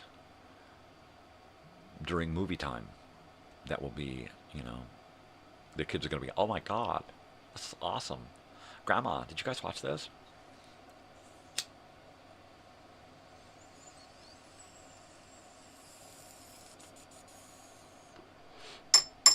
I need to get my brother down here for a little while between now and then, so we can do a whole bunch of stuff. There's a whole bunch of stuff that needs to be done between now and then. I mean, even if he came down and we did nothing but sit in this room, we would get so much accomplished, right? There's so much here that needs to be done. I've got so much video to digitize, so much audio to digitize. I have so many things to go through and curate. He needs to come down in a pickup truck and go, an empty truck, and go down, go home in a full pickup truck. That's what he needs to do, because I need to unload a bunch of this stuff on him. Period. You know, stereo, a reel-to-reel, speakers, records up the ass, just tons of stuff, tons. Yeah, I mean, we could literally sit here, put 2 reel-to-reels together that I have right here behind me, right? Let's see, here's one, and here's one. They're the same, identical. I got a third one. So we can put these together, link them together, and I can, like, literally record from 1 onto 2 and make copies of old family audio. I can take the big giant video machine, right, and play a tape and copy it onto the computer and onto a VHS at the same time, and then burn it onto a DVD, right, so that I can save this stuff, conserve it, curate it into collections that are going to last in a couple of different places, right? Because this stuff is all going to get up onto YouTube at some point, and be digitized and kind of passed around the family, so it'll last. It'll be around forever. I'd like to do the same thing with all of the stuff that I'm creating. I would love to be able to put it on a series of discs and thumb drives and hard drives and stuff, right? And curate it as a collection. Okay, look, here's 8 thumb drives, 1 terabyte each, right? And they've all got, here's all the old-time radio shows. Here's all of the old educational films, all of the old movies we used to watch.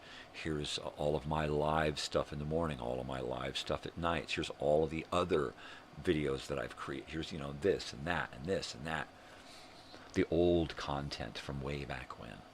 And just have it all on these little drives saved.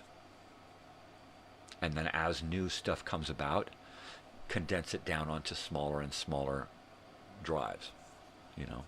Okay, look, it started off and it was 8 thumb drives, now it's on 4 thumb drives, now it's on 1, right? Take that one, copy it, and send it to a dozen people.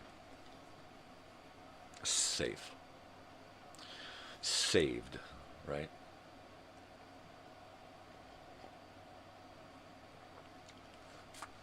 And send it to these people with the understanding that it is all to be shared. It's not just to be stashed away somewhere. It's to be plugged into a computer, explored, and shared with everyone, so that you got somebody on the other side of the country sharing videos that I made 5 years ago, right?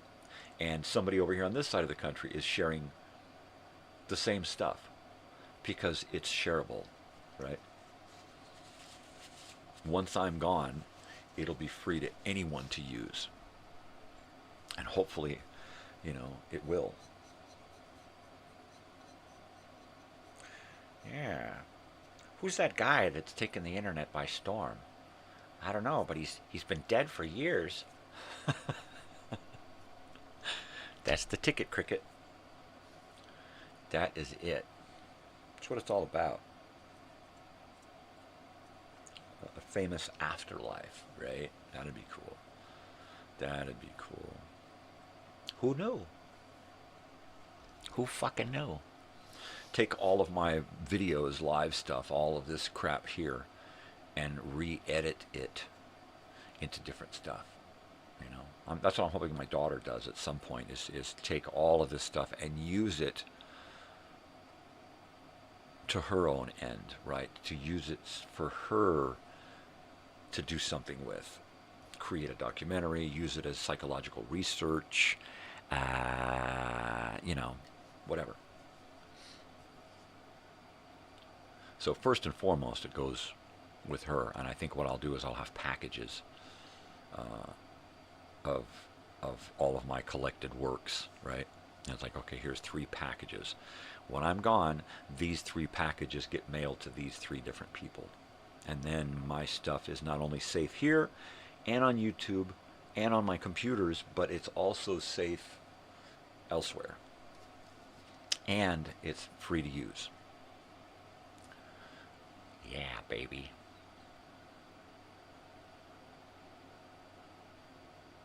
That'd be way cool. At this point, that's all I can hope for, is that I have some kind of longevity after.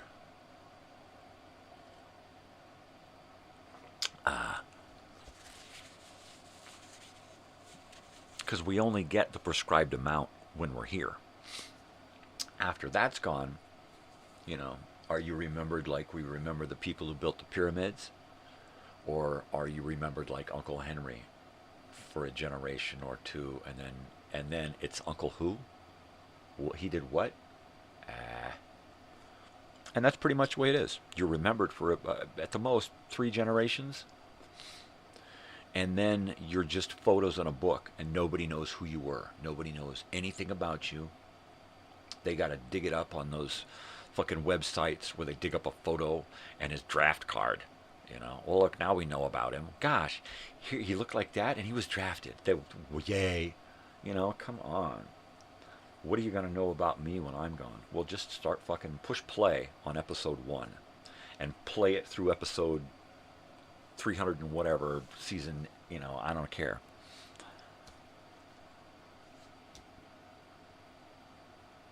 So when somebody asks, who's that guy? They can just say, oh, check this out. That's him. This guy. That's this guy. That's Uncle so-and-so. That's Grandpa Fartface. Whatever. Yeah. My hair looks totally cool, doesn't it? Yeah, you're like, what hair? The hair on your face? My God. You get like a mop. Totally. Oh my God, it's after 6. No way. For sure. Oh my God.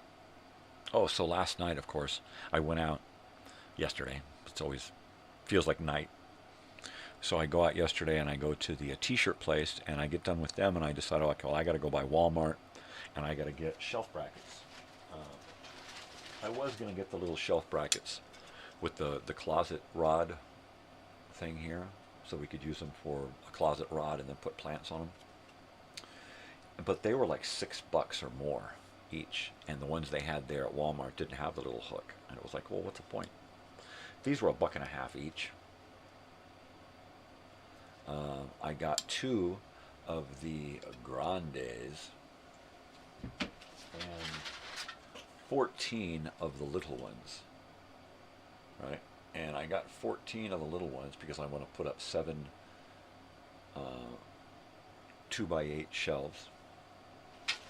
And I got the bigger ones because I want to put a longer reach and some kind of bracket here so that I can stack wood and materials in here, right? And then we'll put this down about 1 foot off the ground on the fence so that my building materials are up off the ground, out of the dirt and mud and weather,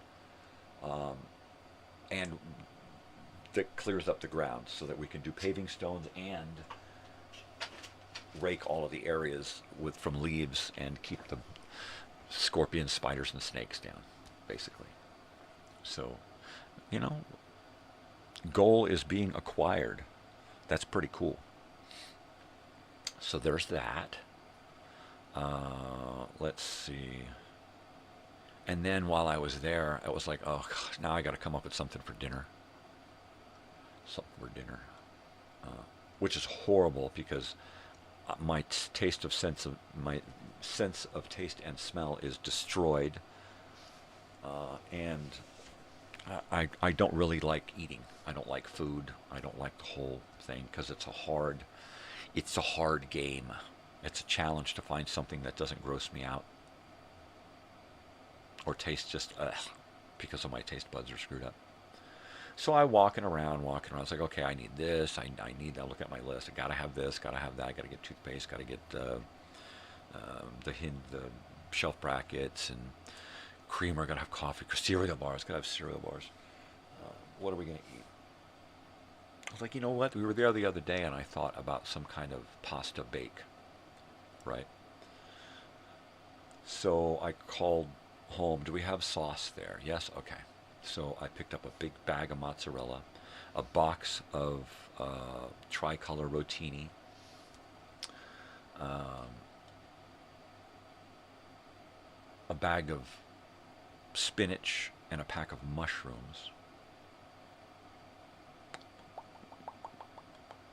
And I should have put in some ricotta.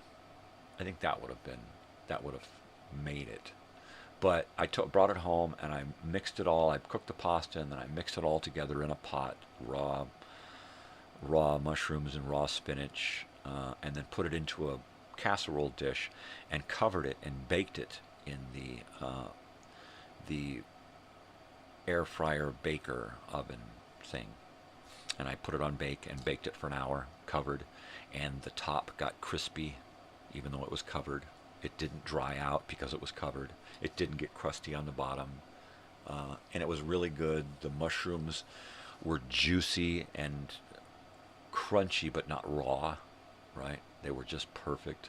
The spinach was just slightly wilted, but yet the mozzarella on top was browned and bubbly. It was perfect. It scooped out and got a bunch left over for today or tonight or whatever, which is exactly what I wanted.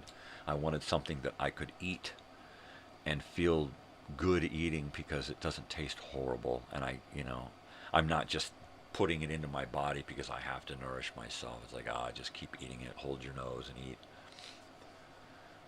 But it was good. A little garlic toast. So my plan was to get something that I could eat for a day or two and know that I could eat it. The only bummer is now, tonight, tomorrow, we got to figure out something again. And I could do that. I kind of, when I go shopping, and I'm looking for something new to eat, I'll look in other people's carts as I walk by and see what they're getting, right? And, ooh, that looks neat. I wonder what I could do with that. And then I'll actually Google it. How do you make this, right? Or I'll look at the packages of things like broth or pasta or sauce or something. You look at a package that's got a really nice meal on it, right? And you're like, ooh, how do I make that, right? I've never had that before. I want to make that. And the first time I had ganache, I made my own sauce, my own white sauce. And it was a really good, cheesy, creamy, buttery, really good sauce that I made for this ganache. Because I was like, ooh, what do I do with ganache? And it was like, okay, what do I need to make that sauce? And I just picked up a bunch of stuff that looked like it would work for a few different recipes. And then I came home and I'm just going to wing it. And I did. And it was beautiful. So I like to do that. I like to experiment. Just kind of look around and see something and say, all right, well, I'm going to try to make that. You know, last night was the same thing. It was like, all right, I don't want a ziti bake. I don't want that pasta. I don't want that one or that one. Oh, I'd like the tricolor rotinis. You know, you cook them really well, and it's really good pasta. I don't like al dente. I don't like underdone pasta. I don't like chewy pasta. I like it so when you bite into it, it's got texture, but it doesn't resist, you know, and it's not fighting back in your mouth. Because then, when you bake it, sometimes it'll get a little too crispy around the edges, and then you bite into a piece of pasta that's like a broken tooth or a fingernail or something. It's like, ah, jeez. So, yeah, so if you get your pasta good and puffy, then when you bake it, it doesn't dry out so much. And keep it covered when you bake it, too. I can't wait to have some more of that pasta bake. But I think that I should have put a small thing of ricotta in it, mixed into it to give it a little more cheese, a little more fluff, right? A little more flavor. Next time, for sure.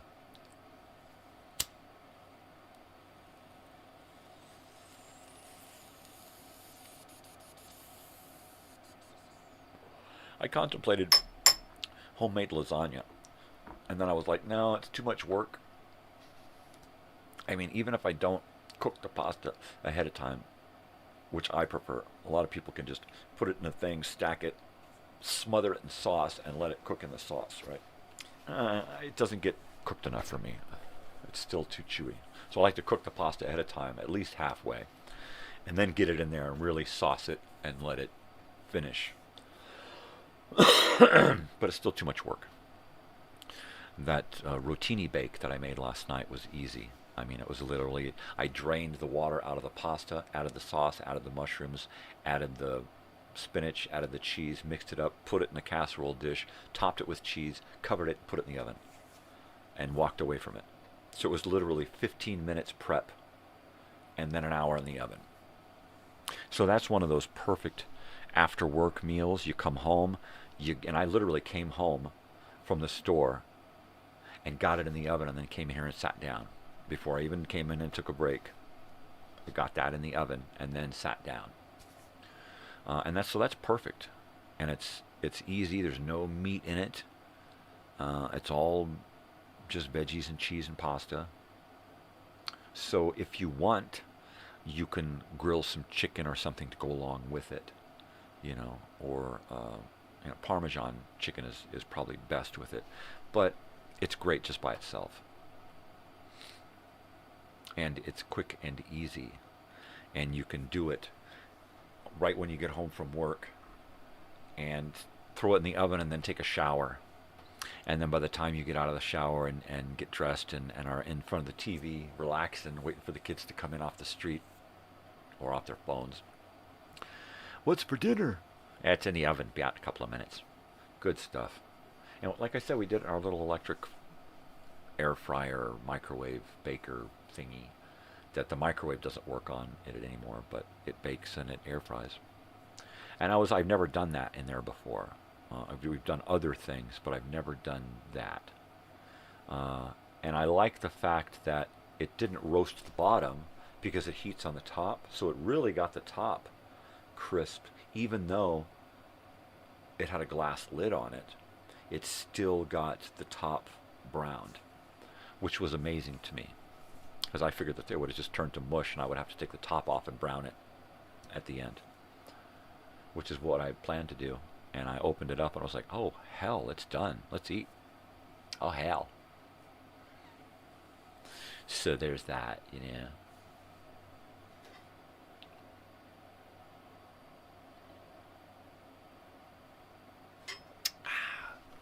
Mm-hmm.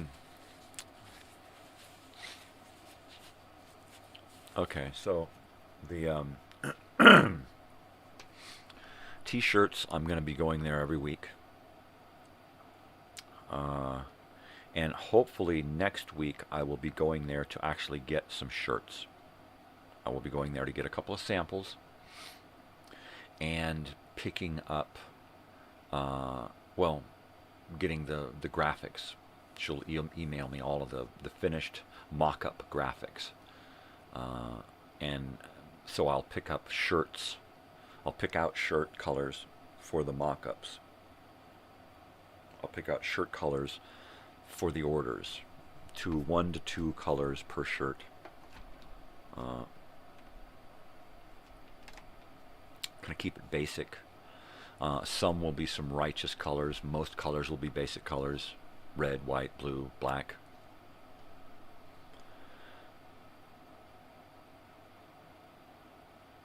Yeah, I've got some great friggin' ideas.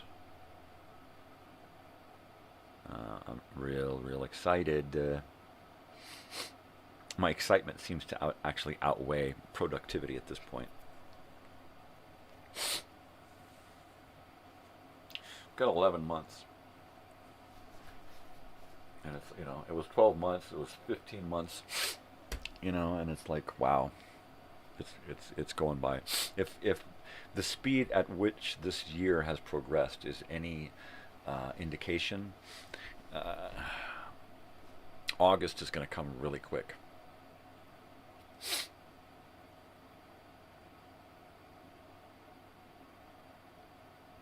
Really quick. If my health right now is any indication, I'm going to be in bad shape by then. Really bad shape. So I'm hoping that I can get others to help take on some of these logistical nightmares, invitations. That's pretty much I got to rely on other people for invitations. Getting other people to commit. If they're going to come, please tell me you're going to come, so I can get you worked into the whole thing. Get you a camping spot. Get you a, parking and tickets, and I know how much merchandise to create for this. I don't want to create merchandise for hundreds of people and have 15 people show up, right? That can't be good. Because then there goes our extra money for next year. Is blown on all this merchandise that's just going to sit. So, yeah. I mean, if I could literally get the screen printing people to set up a mobile command center at this thing. It's like, yeah, we got this mobile trailer, it's got a screen printer, it's got the dryer, it's got all of this stuff set up in it, and we can pump out shirts made to order, right now. So it's like, okay, for today, let's create X amount of shirts, and then as we run low, we'll start creating more of specific sizes and whatnot. Yeah? All right, let's do that. But that's never going to happen. Who has a mobile screen printing trailer, right, for events? Of course, I probably would, but I'm a kook.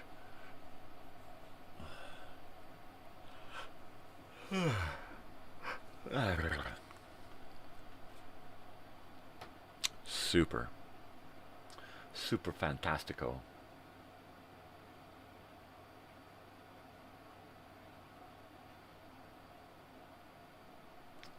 All right. Let's see.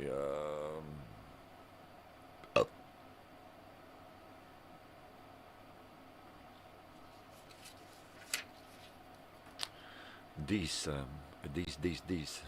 Douche. It's muy importante. It's muy importante. Okay. Basically, what we need to do this morning is the video time machine.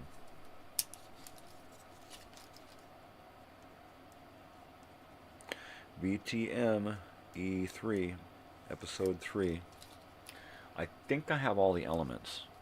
I keep, every time I get on the internet and go to my resources, I scrounge my resources for content to put on my channel, to put on the video time machine, to use later. I keep gobble, which is why I'm running out of memory on my computers.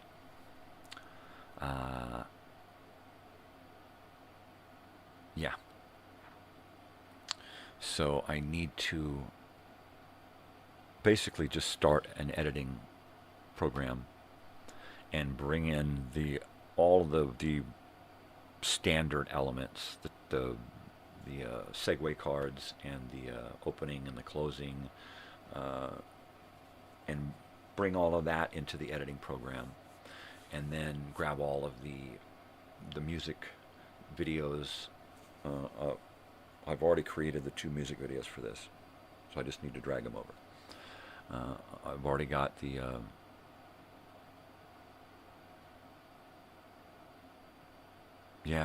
the Felix the Cat is already there. I just need to insert that and put a graphic. And then a fistful of commercials, a handful of trailers, a few interview type things, some other nostalgic stuff. I just thought the other day that I would find, let's see,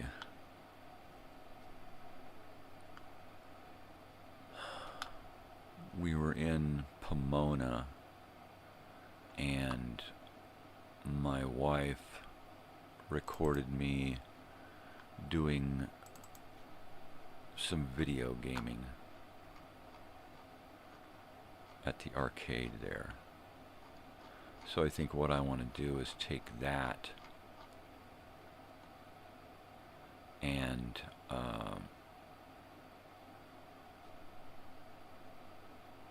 create a video and to insert that into the video time machine as kind of a little camcorder home video type thing. In fact, maybe I'll add camcorder stuff in it and make it back in 1980 something. Ooh, so there's that. So let's see. No, not red. Vid game. Footage. Aged. And timed. Okay, we'll see what we can get with that. And insert that into the VTM video time machine. Because I just need to come up with about a half an hour of content. And between the 2 music videos and the Felix the Cat, I'm going to say I've got half or more. So, yeah. And I need to be sure to save it, upload it, add some time at the beginning and the end, and then save it again. And then be sure to cloud it over to this computer so I don't run into last week's issue where it's like, oh my God, it's not here. I got to use it from the YouTube. Which, is a good thing that it gets uploaded to YouTube first to check. So that after the show, it becomes its own video. It's in the nighttime 2-hour show, but it also becomes its own video, so you can watch it separately. which is pretty cool. Terribly killed. Right on. 6:30. Wow. 6:30 in the a.m. here.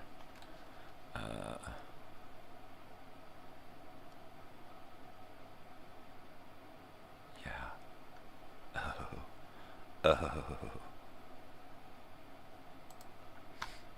Yeah. All right. All right.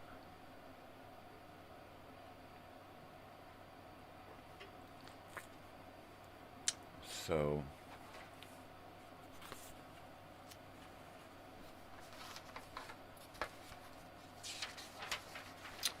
I need to come up with a standardized form, 2 pages long, for the VTM, because I need to keep track of every element that I use during each video time machine so that I don't repeat, because I am real bad about keeping track of what I've used and what I've uploaded and all of that. I literally have to go, when I'm uploading something, I have to go onto YouTube and, did I put that there already? Oh shit, I did. Oh, I didn't. Yeah. Just a ton of stuff. In fact, while I'm thinking about it, let me go to YouTube now and see if this is it slowing down my internet? No. Playlists. I was looking at one playlist that had 2 videos in it. Only 2 videos. Johnny Dollar? That was it. So Johnny Dollar has 2 videos there. Let's see if I've got Old Time Radio Wednesday. Then let's see the full playlist there. How many are in there? Because they would be in 2 places. 173 videos in the Old Time Radio Wednesday playlist. Wow. That's crazy. Inner Sanctum. Why is there no picture there? Man from Yesterday.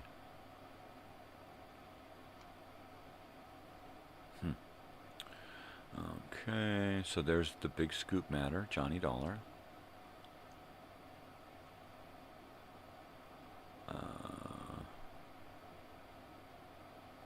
Bunch of Nero Wolves. Bunch of Gildersleeves. Night Beat. Dragnet. Where is more? Wow.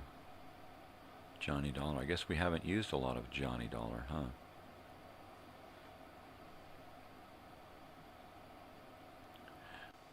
There's another one, the Markham Matter.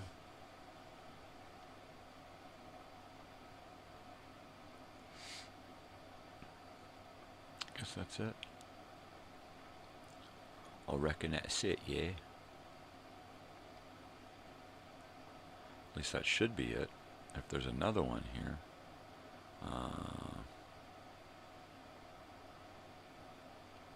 Maybe there should be another one. And if so, why isn't it saved into that other list?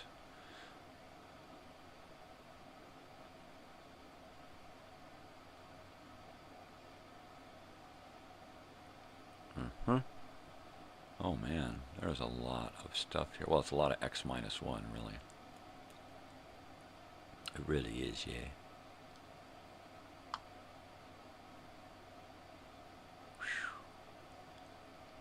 Tons of Smyrna. Yep, only 2. Okay. So that means there's a third yours truly, Johnny Dollar, coming. And in fact, there's one, I think that's what I have to make today, is I have to make yours truly, Johnny Dollar episodes. Or something. I gotta make episodes for something. And I gotta do that video time machine. And 5 educational films, and all of this has to be uploaded today. So 5, 6, 7, that's possible. That's possible. If it was 9 or 10, that might be hard, because I get capped out at like 9 or 10. Ah. Mm-hmm.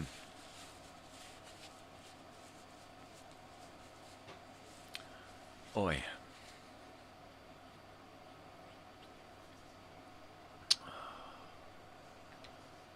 Oh, I gotta get out again today. I hate leaving. Gotta go to the res and get some more weed.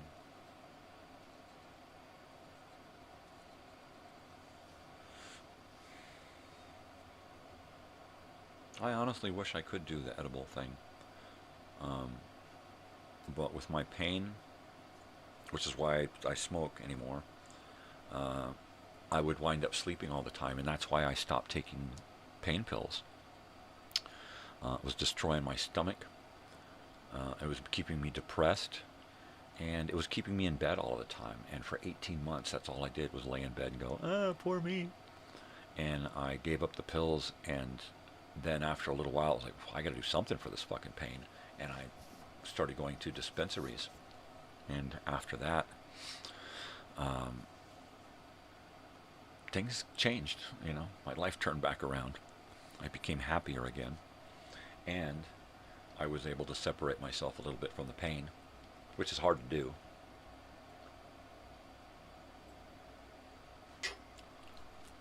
But practice, you really can get used to pain. It just takes practice. And a high pain threshold, I guess. Yeah, I mean, I'm in severe freaking agony right now, but you wouldn't know it, would you?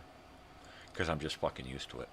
You know, after almost over, yeah, it's been like 10 years, over 10 years of just constant. Wow, has it been that long? 2011, 2010, that's when I got injured. So it's been, and then re-injured several years later.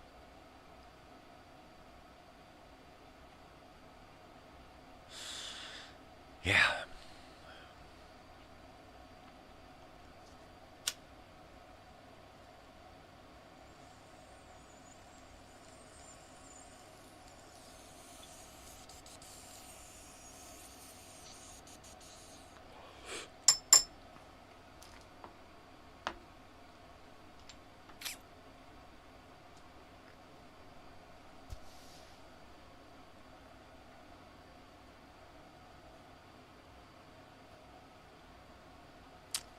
Crap.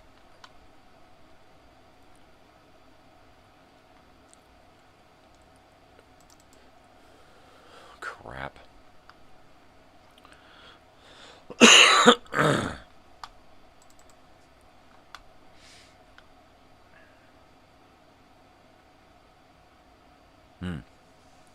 That's right.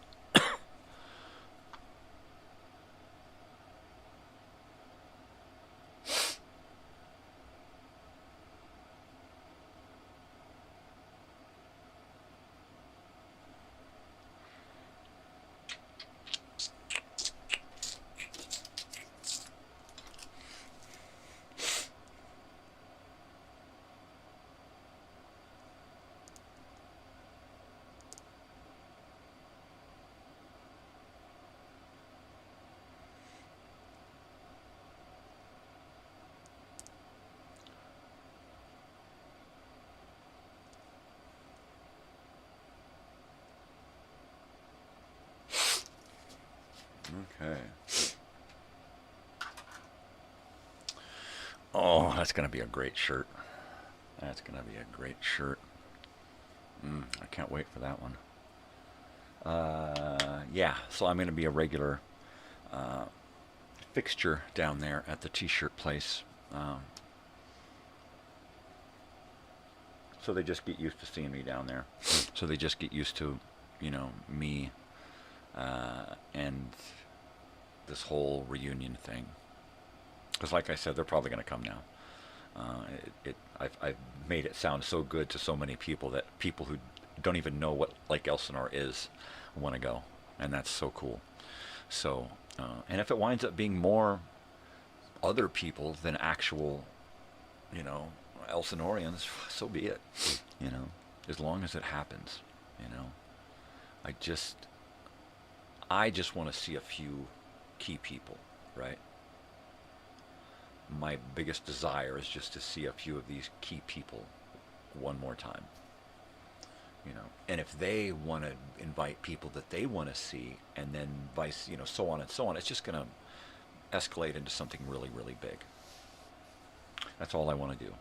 Is I'm not out to make anyone happy but myself, and it's up to everyone else to make themselves happy by inviting people they want to see, right? That's it. I can provide the venue and the catalyst for enjoyment, but y'all's going to have to come in and do the enjoyment. And you got to bring lots of people with you, and a little bit of cash so that we can make this work. Donate ahead of time and get shirts and help us pay for this thing so that when it happens, we're all sitting pretty. Everybody shows up and pays $20 a day. Fucking A. 1980s prices. Shit. That would be bitchin'. That would be bitchin'.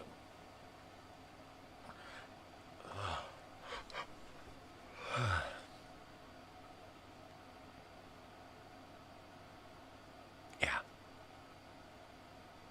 Super excited, man. It just hinges on getting shirts, that's all, And if I can get shirts by next week, just 2 shirts, that's all. At least 2 shirts and some mock-ups. I can put together a commercial. I can put together a nice live show, and I can get some people to buy some shirts and get them on the live show saying, hey, these shirts are real, man. They're the real deal.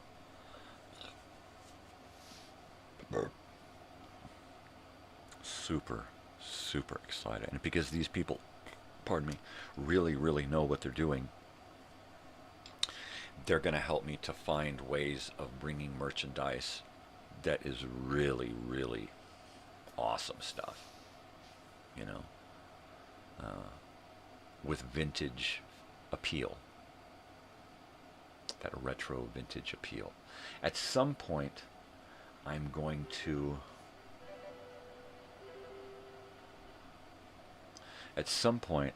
I am going to be...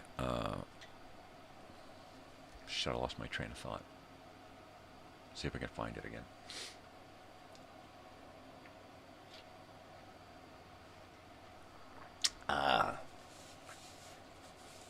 Yeah, so anyway, shirts with vintage appeal. The retro look. We'll at some point get to making other merchandise. And eventually I'll get into making stuff for my channel.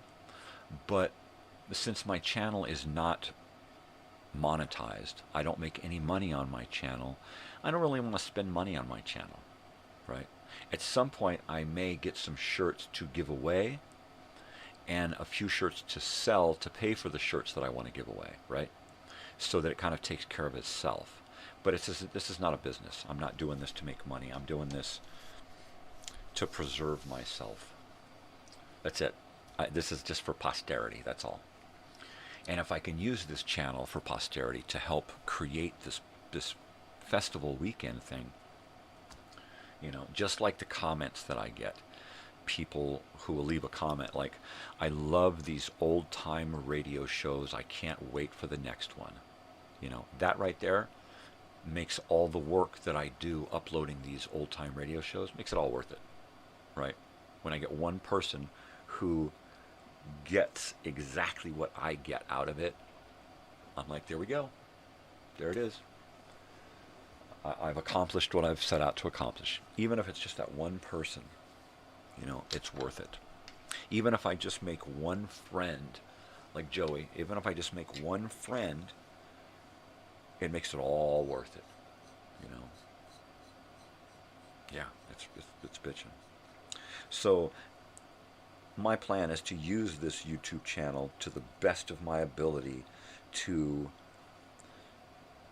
help me do all of these things and accentuate my life and to capture my life, you know, and have fun with my life, and then share that fun, share that past, that time travel.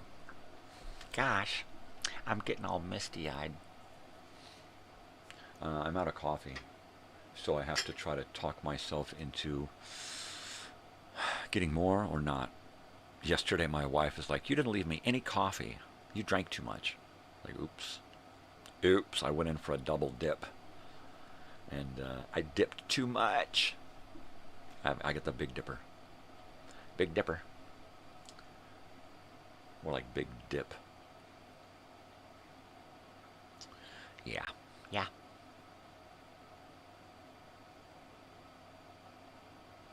I don't know whether I'm stuck in a rut or stuck in a groove. And what's the difference? A rut is negative, a groove is positive. That's it. I'm feeling groovy, man. If I'm in a groove, I'm doing the right thing. I'm heading the right direction. Things are flowing. Things are going. I don't want to get out of that. I'm right there. Just stay in the groove, man. To be in a rut, that's tiresome. You know? It's just a constant headache. I'm sick of this. God, the same shit. So yeah, the morning show, it's a groovy rut. Yeah, rutting. Stop it. Stop rutting.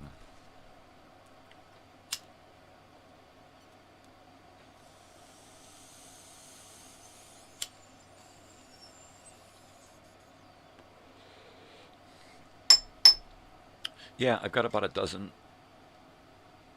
shirts. Shirt ideas. I need to work on one. Actually, I need to work on a couple and get some things worked out. What's really neat is, well, what's a bummer was that I went to see the Killers in Las Vegas with my daughter and got a really nice peach-colored shirt with black ink. Killers, Las Vegas. And damn it, as soon as we washed it, it just turned to a big black smudge. Ugh. So I instructed the girls never to show me the shirt, to try to replace it, and we can't get it replaced. But Michelle at the t-shirt place said, bring me the graphic and I'll replace the shirt for you. And I'm like, wow. So I need to come up with a graphic for my daughter, and then I need to take that graphic and clean it up and get rid of all of the bullshit pixels. I don't know exactly how. And then decide how I want to do it. Look, if you're going to do it, make me 2 shirts, right? Do one on a new shirt, and then take my old shirt with the smudge on it and put something over the top of that so that it's fixed with over the top of that smudge. So I keep the original shirt with a new graphic on it. I think that might look really interesting. I haven't seen the smudge, so I don't know. But when I get there, I'm going to take that shirt with me and say, what do you think? Can we do that? You know, can we do one shirt original black like it was before, and then take this black smudge and superimpose silver or gold or something over that in the same logo? Can we do that? I don't know. I don't know. All right, I'm going to have to get more coffee and probably take a leak at this point. All right, I'll be right back. Yeah, let me do this and this.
I'm back, baby.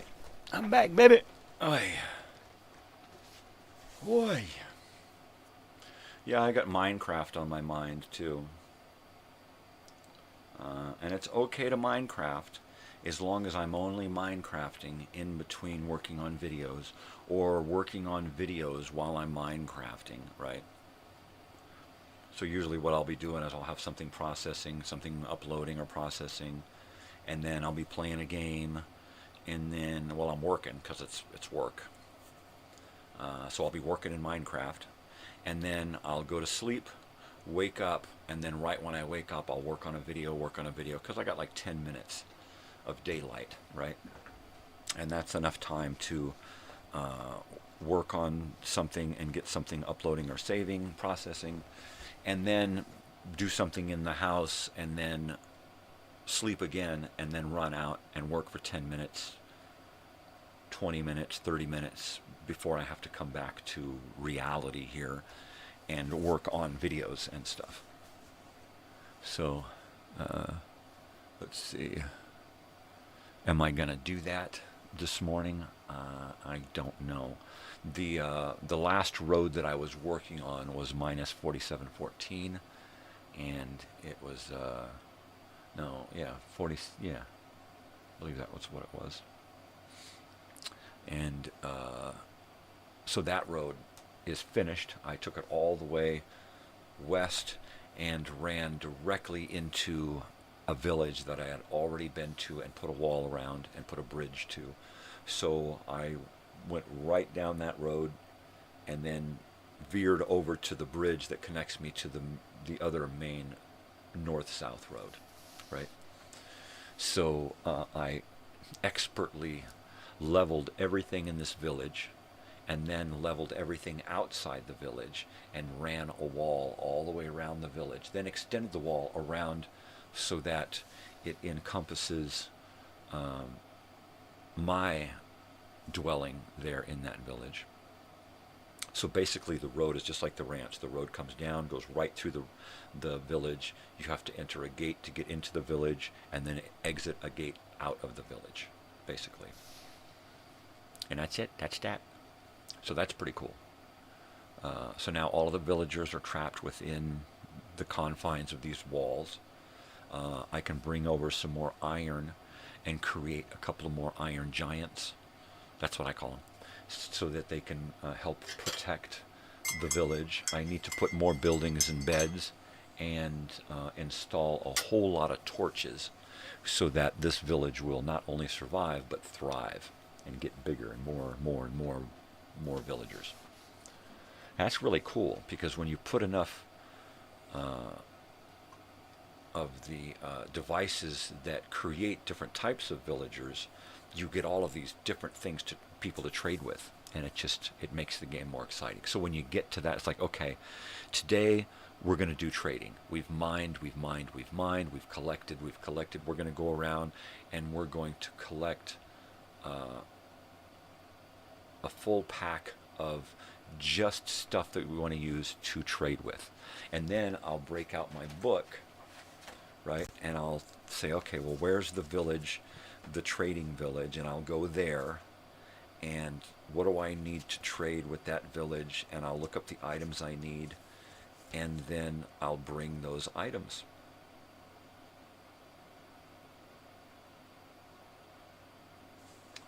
Beets, potatoes, carrots,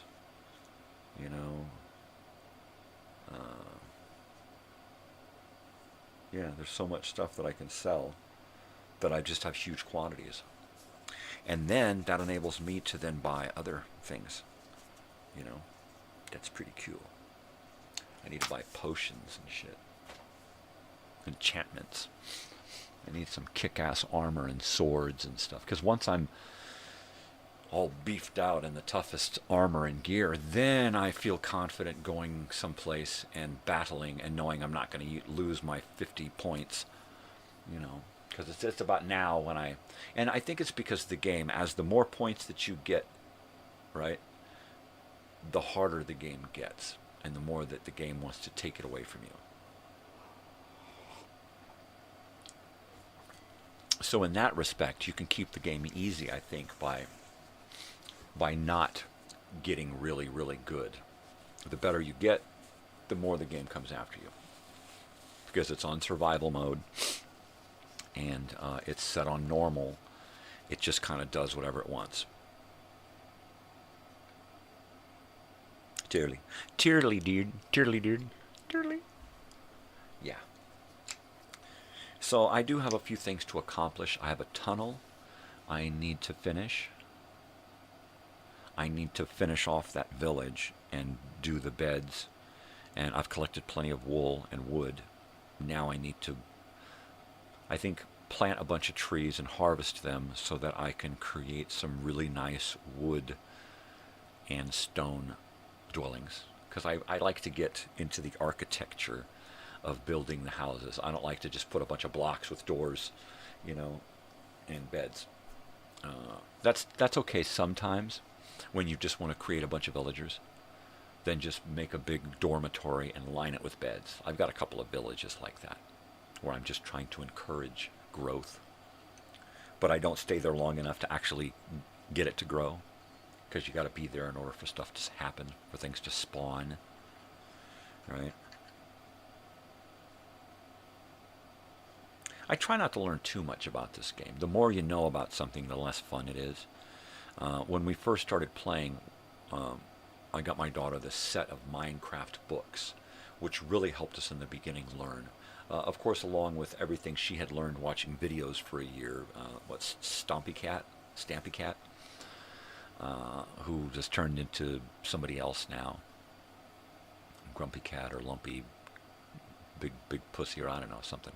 So, but we, you know, in the beginning we were eager to learn. And now, so I want it to be a surprise. I want things to happen and find out about that I can do things as a surprise now. And it makes it more, oh, I didn't know I could use this to make that and this. Oh, wow. That's what I like. Yeah, that's it, baby.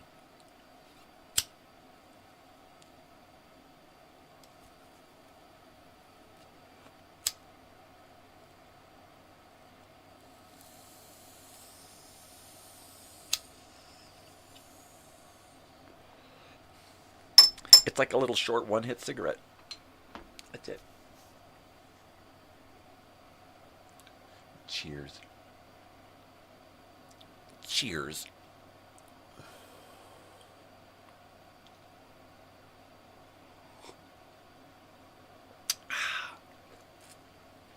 Too much. You know what? I'm still in shock about ELO. I'm totally in shock. Wow. The crowd was so awesome. Everybody there was in such a good mood, except for the one guy I saw being hauled off. Get your fucking hands off of me. What are you fucking doing? Don't touch me, motherfuckers. Yeah, that guy, I don't know what his problem was. Too drunk and entitled and Karen-esque, because that's what he looked like. He looked like a male Karen. How do they call him? Heron?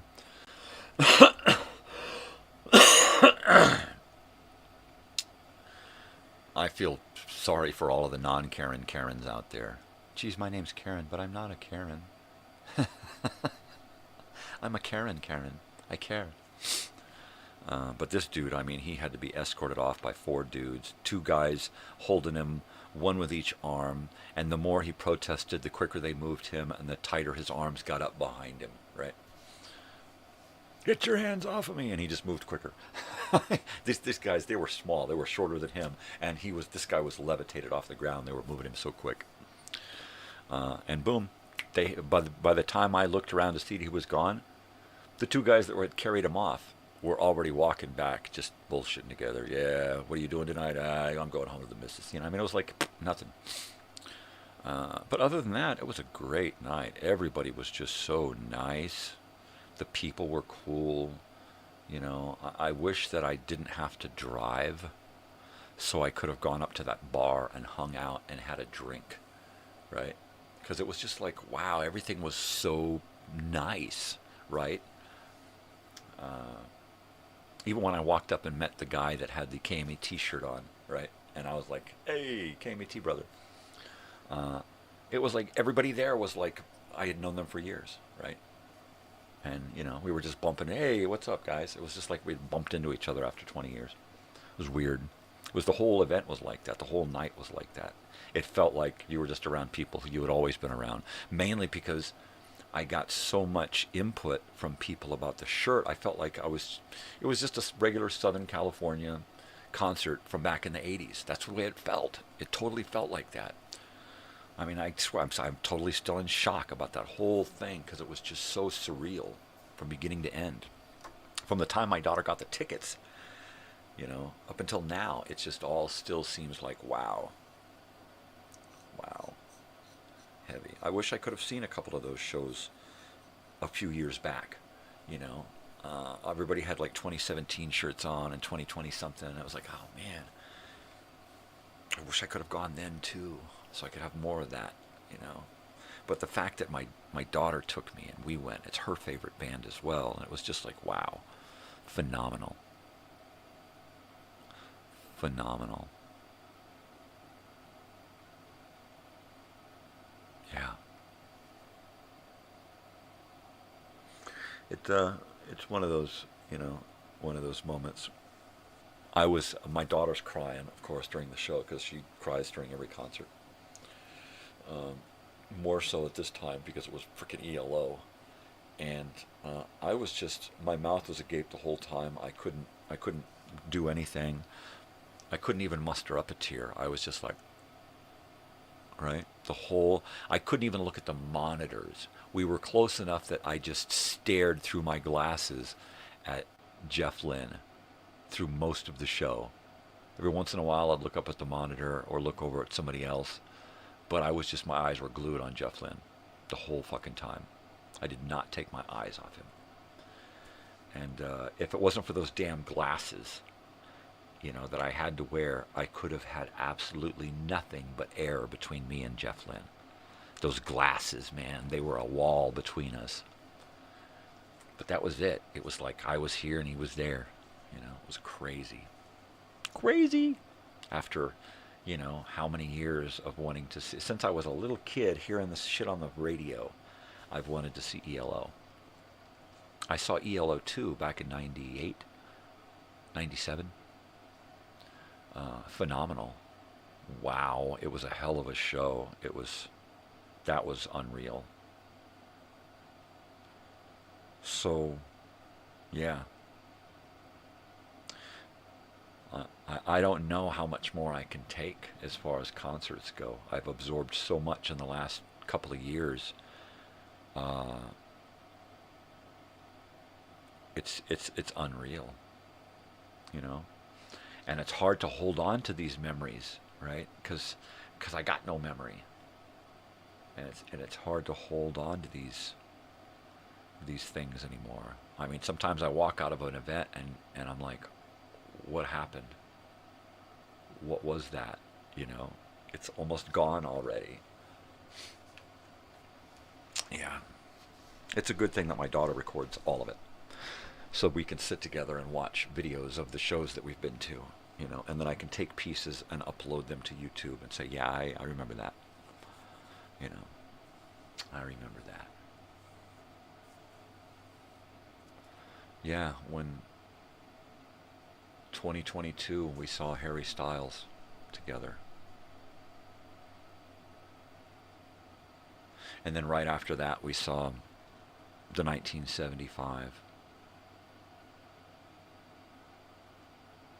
And then from there it was just boom, boom, boom, boom, boom, boom, boom, boom, constant shows. Sometimes I wasn't going, I would just drop her off and go do my own thing. But most of the time I'm going to these shows. And it's just like, wow, am I really doing this? So Black Flag is coming to town here in our town, coming to Pappy and Harriet's, where people like Paul McCartney have played, right? Well, not like Paul McCartney. Actual Paul McCartney has actually played there at Pappy and Harriet's, along with a million other awesome acts. Patti Smith is doing a thing right now. Modern English is playing. Yeah. I mean, wow. So Black Flag is coming to town. It's supposed to be the first 4 albums, right? And if it's Henry Rollins, I mean, wow. That would be a place to go and take a bunch of Black Flag records, right? Because you're guaranteed to get a little microsecond of one-on-one with Henry Rollins and get him to sign some of those records and get a picture, you know. And if I was going to do anything, it would be that. It would be going for that reason, you know. Even if I wasn't able to go in, it would be great to take those records, get them signed, and get a photograph, right? Right now, I've got about a half a dozen photos that I want to get printed out. Me with a few celebrities, and me with a few celebrity friends, right? People who I consider to be celebrities, who are just awesome musically.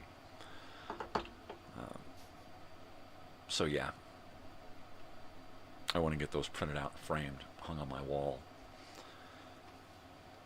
Because, you know, I'm just trying real hard to leave as much of me behind as I can while I got the chance, right? Because we don't know. We just don't know. As lousy as I've been feeling, it makes you question, you know, it makes you wonder about your own mortality and longevity and stuff. So rather than just boo-hoo it and poo-poo it, I thought, you know what, well, I'm gonna do my darndest to kind of capture as much as I can, you know. What the hell? We all gotta go. It's what we leave behind that's important. I'm not gonna leave behind some kind of media empire. I'm not gonna leave behind millions of dollars, some big estate, you know, trust funds. None of that's gonna happen. You know, my daughter has learned that she's got to go after it herself if she wants it. By me not giving it to her, all I can do is help and let her do it. You know, it's like when she comes in and says, "She made me something to eat." I'm like, "Okay, get the stuff out. Okay, set the stuff up. Okay, start this. Okay, get this ready," so that by the time I'm finished making her something to eat, she's done all the work. You know, I come in, I flip an egg, and she does, you know, it's like, that's what I'm trying to teach her, is that it's okay to have help, but you got to do it yourself. And she's doing it. She gets a lot of help to go to school, but she's the one doing it, right? I don't do her homework. I don't read for her. I don't take her tests. She's got to do that. So we give her as much help as possible, right? Yeah. So I'm just trying to leave as many messages as possible and as much of me as possible. Trying to digitize and capture as much of my past and present it. Do as much time traveling as possible. Bring you to where I am, right? So while we may not be able to get to know each other really well through the comments and stuff, you will get to know me and what kind of guy I am, or what kind of guy I'm not, depending on how you look at it. Am I half full of shit or half not full of shit?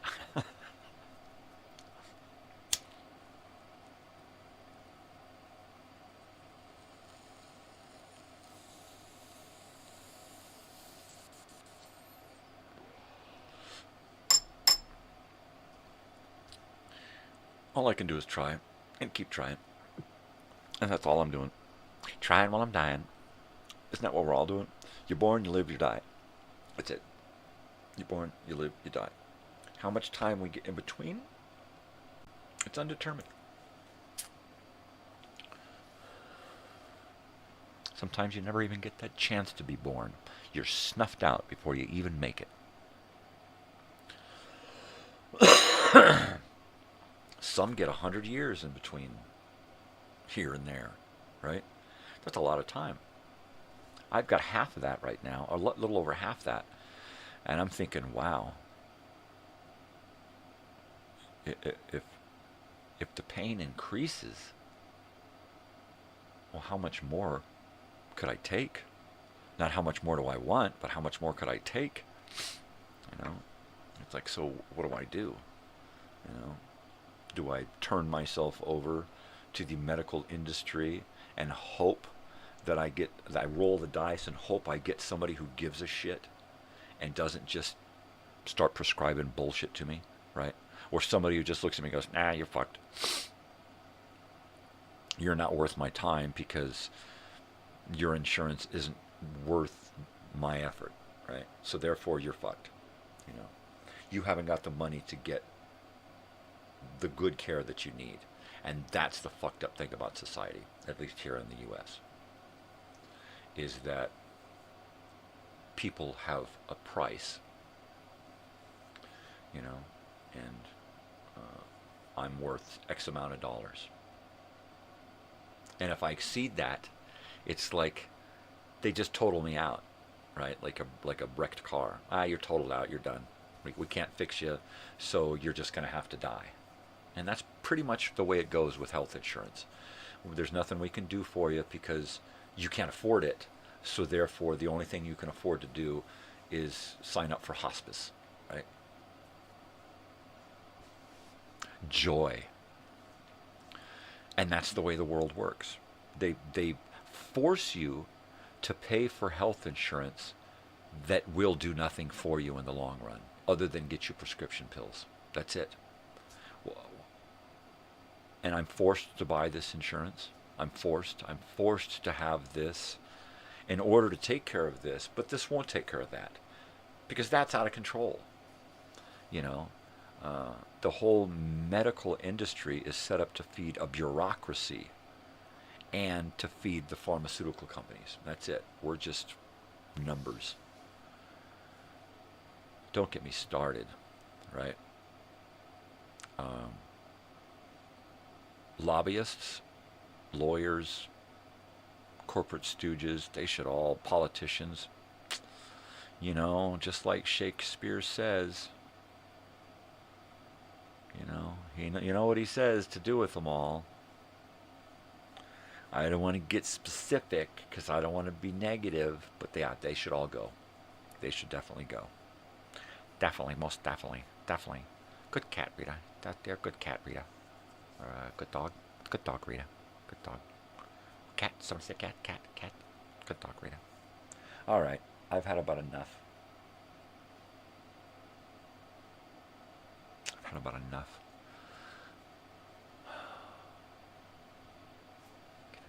I was at, what the hell are you doing here? Where the hell did you come from? I'm gonna fly. Perhaps I'll die. Got a toilet paper roll here. Cover my coffee and... Hey, boy, I saw that dude bounce. I think I got him. One hit, baby. All right. So, yeah, I guess I'm going to work on the video time machine, educational films, and that one last radio show. Looks like it's a night beat.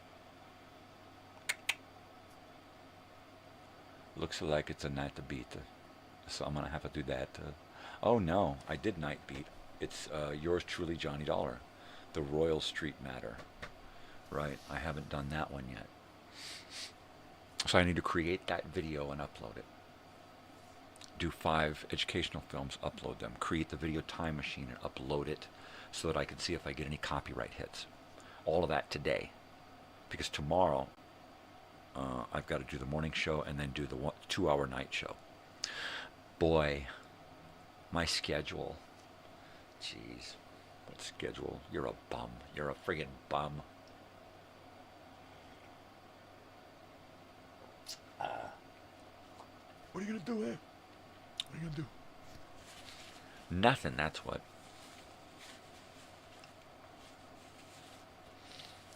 Let's see. Oh, I've got to put up some shelves outside. So I've got to use those self-tapping hex head sheet metal screws, the ones with the little rubber washer on them. So I've got a bunch of those because they've got that really good drill head, that self-tapping drill bit head. And I want to go into the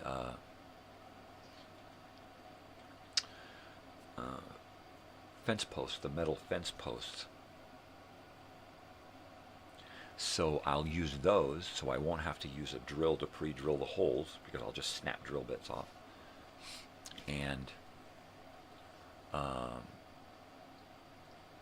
I can hang all of these shelf brackets on the metal at different heights. So I've got 2 here at this height, 2 here down at this height, you know, and then so I can kind of stagger them and put plants, because we've got a shitload of plants, right? So why not, dude? That'll be fun. And places to put other little knickknacks and yard art and that kind of stuff that we've got lying around. And it'll get everything up off the ground, so we're keeping the places free of bugs and critters and stuff. But it'll be easy to move a few things over and do paving stones, and then move things back and do paving stones, and move things around and do paving stones, because there'll be less to move around. You won't have to pick up all kinds of plants and knickknacks and stuff. You know, move the barbecue, let's do some paving stones. I can't wait. I can't wait. It's cooled off now. I just need to get out there and move some more dirt around, level things, and then pack it. Just pack it down. Just pack it, pack it, pack it. It's hard to get it to pack down real stiff, because the dogs don't pack it down so much as they just kind of loosen it up. So, yeah. I'm probably going to be doing a lot of spraying, hosing it down, and tamping it right before I do the actual stacking of the stones. Totally. It'll be awesome. It'll be awesome. And then I'll just, you know, like, okay, let's square it up to the shed and square everything up to that and stack it full of stones. And then at some point come along and do some of the edges, most of the edges up against the fence. We'll leave some angled dirt areas so that we can put desert plants in there, right? Because I want this yard to feel like a living room, right? And it's halfway there. It's enclosed, it's well lit, it's got a nice umbrella tree. It just needs a little bit of pizzazz, and paving stones are going to help us get there. Once it's paved all the way around the backyard, most of it, it's going to give us another living area. It really is, you know. Outdoor furniture. I'm going to put an outdoor TV. Have a Bluetooth speaker system out there. It's already lit. I'm going to put some more lighting along the top of the fence. Another strip of lighting down the other side of the yard. Build a kitchen for the whole barbecue thing. An outdoor shower, right? Which it'll be a neat thing to have, you know. Something that's kind of enclosed and covered and secluded, but you can have a shower outside and look up at the sky, you know. That's really cool. It's fun.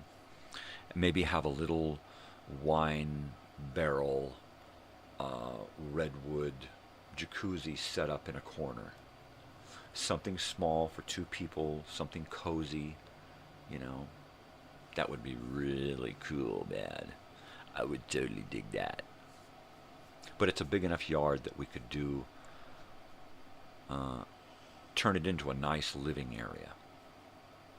So that between the shed, that is a laundry room with all the facilities, except for a sink. I need to put a sink somewhere. I've got one of those wash basin sinks, right, for like a garage.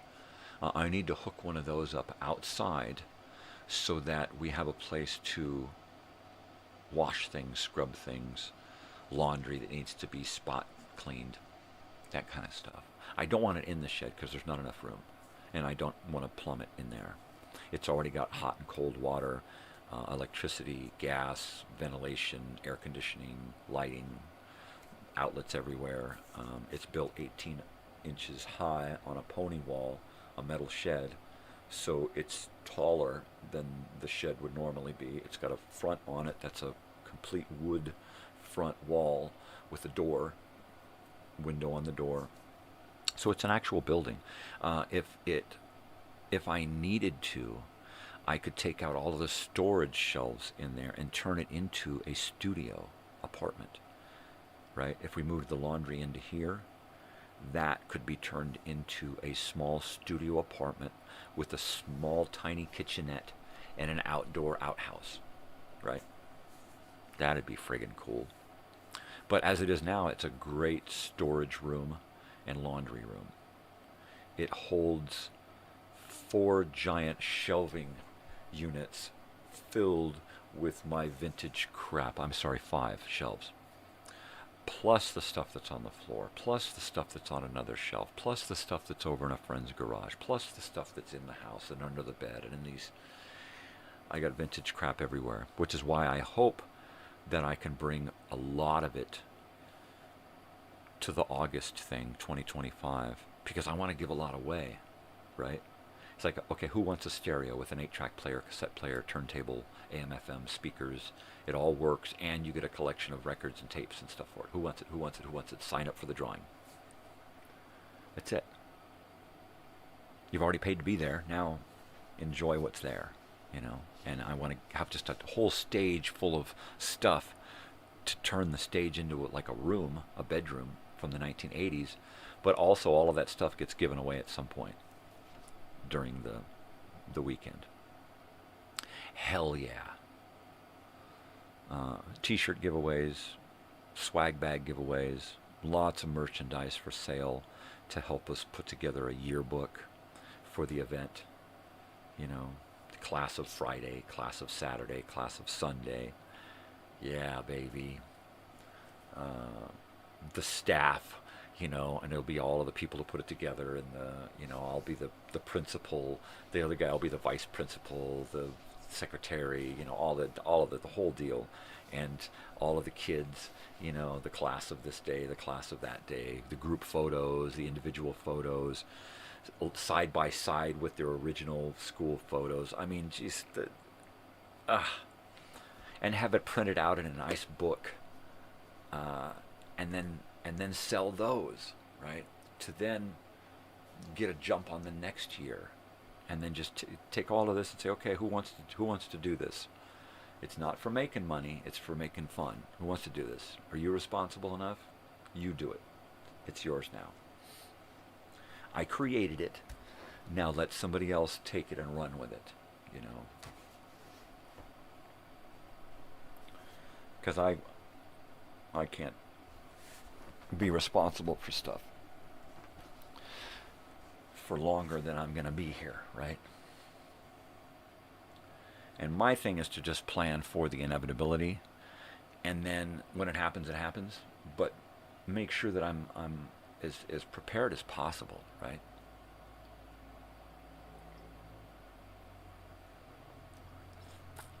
Like all of my vintage crap out there on those shelves, it has to get cleaned up, repaired, workable, curated with like items so that it becomes a package, and then priced. Okay, look, this item and this whole box of stuff here is worth this much. Don't get any less than this for it, but try to get this for it, right? Okay, this box of stuff, that's special, that goes to this person over here. When I'm gone, have them get it shipped to them, because this box belongs to that person now. So that's one of those things that I need to do this year, is, along with curating the stuff that remains, I need to deal with the stuff that goes. Pricing is the big thing, because I've collected a lot of things that I want to group together as a lot, It's like, okay, here is a 16 millimeter projector camera and some movies. Boom. It's a whole set. It goes together. But it's worth this much as a set. Individually, it's like, As a set, specifically for, somebody out there is going to want that particular set. That's what I'm doing. I'm putting together things that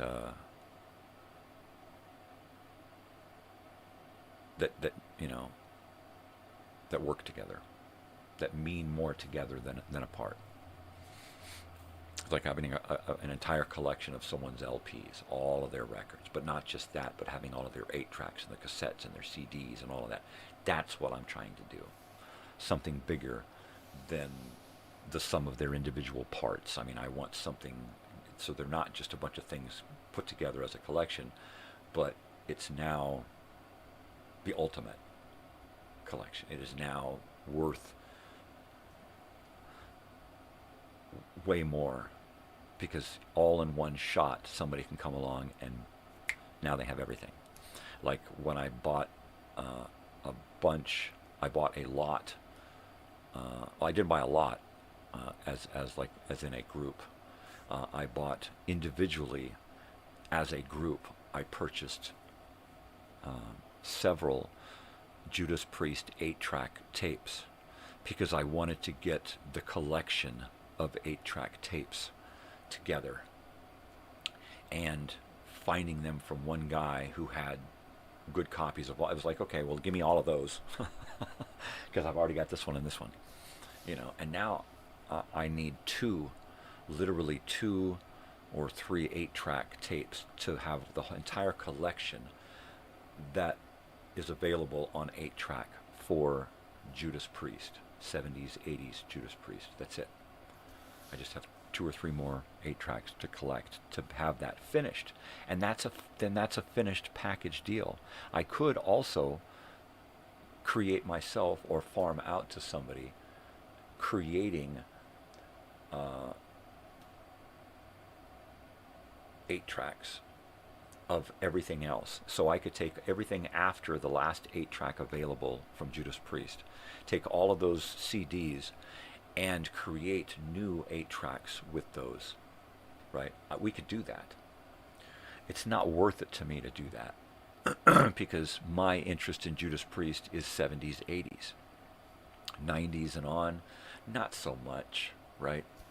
I'm nostalgic in that I like the stuff back then.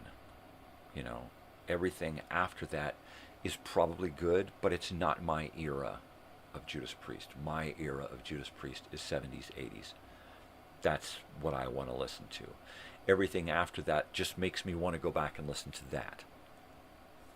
So there's that. Same thing with Iron Maiden. I love Iron Maiden. 70s or 80s Iron Maiden is my Iron Maiden.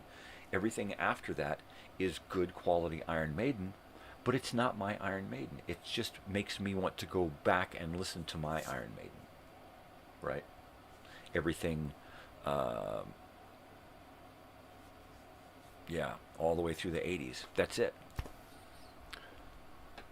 I'm sure that I could enjoy listening to anything after that, but honestly, I've tried, and it just makes me want to go and listen to that. Okay, well, that reminds me of this. I want to go back and listen to this album. And that's all it does for me. So I just stay back there. I try not to think about moving forward. It was easy to watch the Grateful Dead in concert and listen to the Grateful Dead anytime throughout their careers because it was always the same. It wasn't that the music was the same, but it was always the same feel. Jerry's guitar always sounded the same. The leads were different, but the sound was the same. The songs were different, but the sound was the same. The feeling was the same. So anytime, 60s on through the 90s, Grateful Dead, any of it, easy peasy. Because it's, it feels the same. I can't say that a lot about other bands. But what do you do, right? What are you going to do? I'll tell you what I'm going to do is I'm going to get done here, get dressed, eat, put some shelves up out there. Well, get some stuff processing here and get some shelves out there.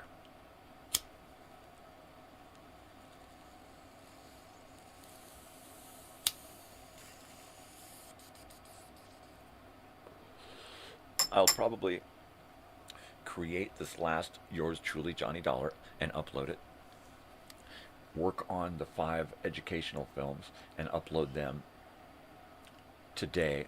And then tonight, work on the video time machine and upload it. And figure out if I need to do any redo on any of it. So once I get these computers started working on stuff,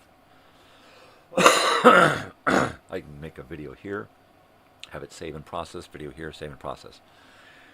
Hopefully, it'll give me enough time to do something in between.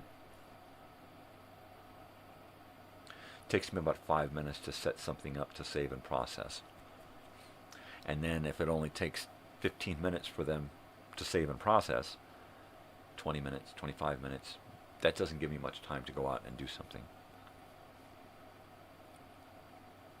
But I'm darn excited about it. T-shirts, backyard, videos. I really need to set up an old video machine and digitize some of this stuff back here. I'm just, there's so many things that I need to do, but I'm afraid because I'm afraid of depression, and I don't want to cause my own depression. Right? The world does enough of that for me. I don't need to put myself in a situation where I'm going to just, oh, fuck.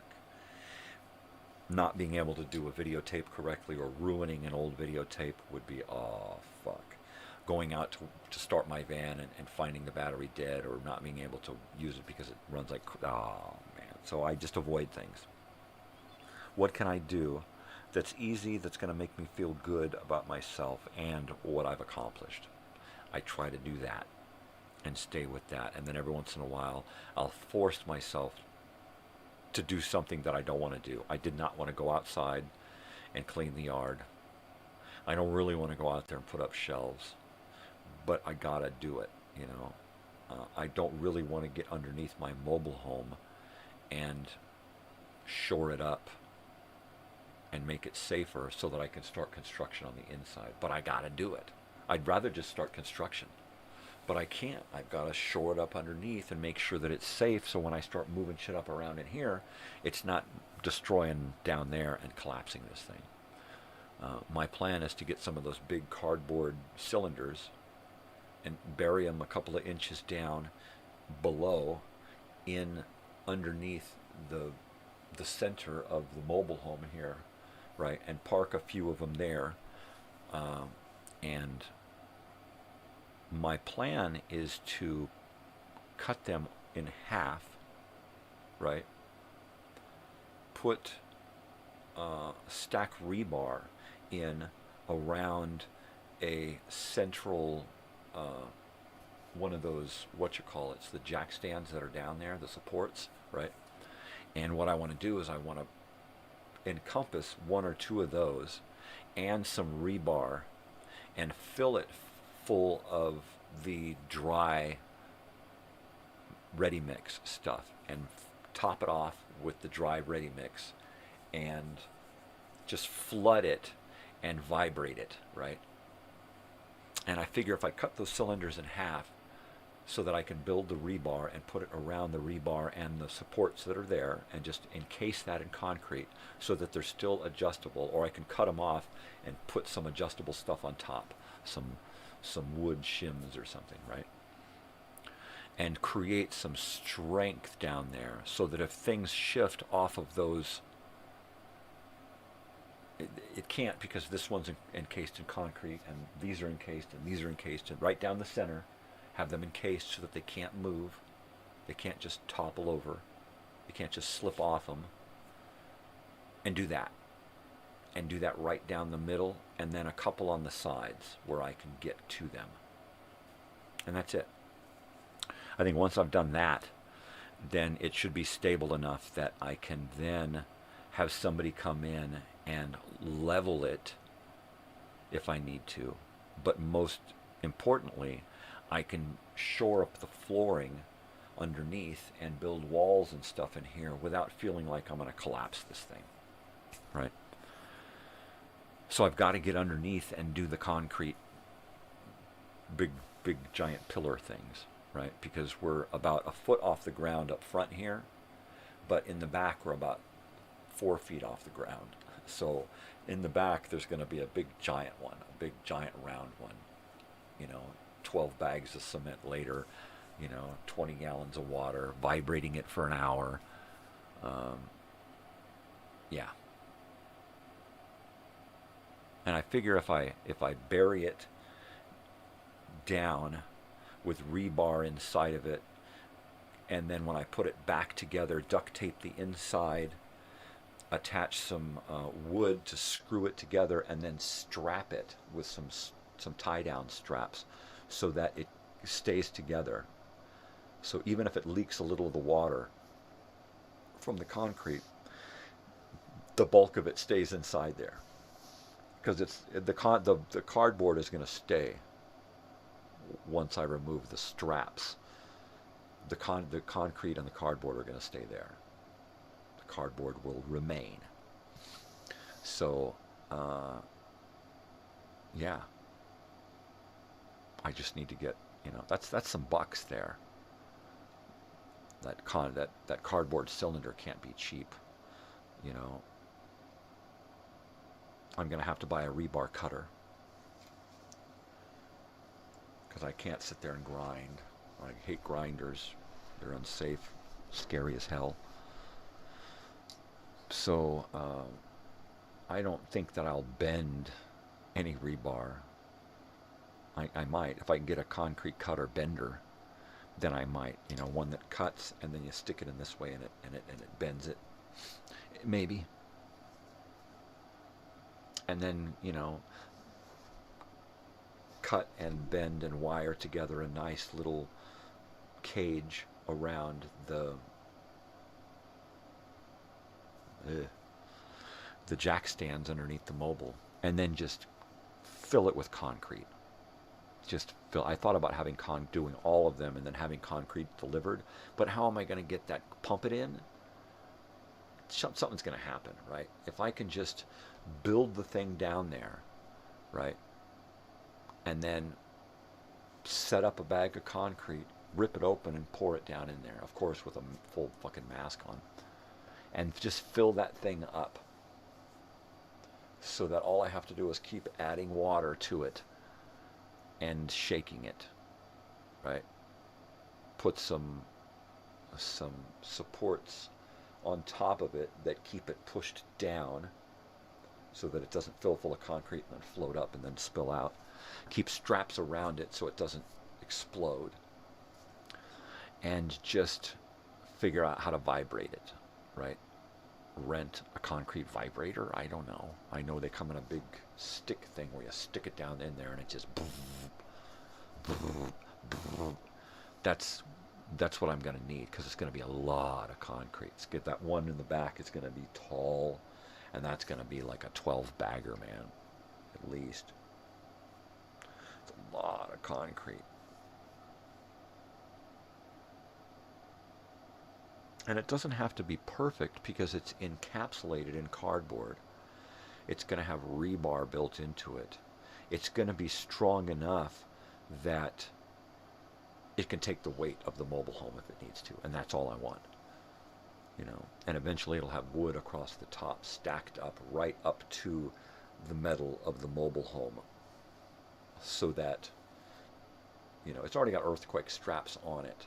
So if it's got this center supports and then a couple of outside supports where it's not as heavy, I think, yeah, it's going to work. One right up front here, right here, there should be a concrete support. There should be another one right here where this wood cabinet is. There should be one here. And basically because this is where the weight is going to be in these rooms, right? The amount of records that I have in this room along the edges It's important to have the strength for that. This cabinet here and the cabinet that's going to be built on the other wall behind it. That's important to have strength underneath it. So it'll have a concrete thing there and a concrete thing there, right? And here and there, and then over there and over there. But mainly where I need a lot of support strength. I've got to build in some walls. I've got to install a bunch of cabinets. I've got to rebuild an entire kitchen, rebuild an entire bathroom, then refloor everything. I've got to refloor it from underneath and build strong supporting subflooring underneath. All of this while I'm frickin' dying here. So I really have to, plan it so that it's as easy as possible on me. Doing the concrete work underneath shouldn't be all that difficult, right? Baby steps. Get the cardboard, get it set up, figure out where I'm going to put it, find out if I need to remove one of those things down there, and is there one there that's loose that can be taken away without any problem, right? Because once the concrete is in there, something across the top of the concrete is going to be under both metal ribs underneath the middle. So removing one until that's done, that shouldn't be an issue. So that I can enclose one, I may be able to grab two, depending on the size, the diameter of this thing. But I don't want the metal to be too far out on the edge of the concrete. I want the metal to be inside the concrete so that it is part of the structure and the strength, not something that's going to make it fail. I want it strong enough so that if the weight did come down, it didn't just crush it and collapse it. So that concrete has to be mixed and vibrated. It has to be, ooh, the trash man. It has to be done right. And, I research things, watch a lot of videos, read stuff, and then say, okay, look, this is the way that they say to do it. This is the best way for us to do it in that way. Yeah. So I've got all of this home stuff that I need to do, repairing, and then I've got all of my channel stuff to do, and then I've got all of that reunion stuff to do, while doing all of the normal work and family stuff. While being an insomniac who can't seem to stay awake most days. It's crazy. And no pain, don't get me started.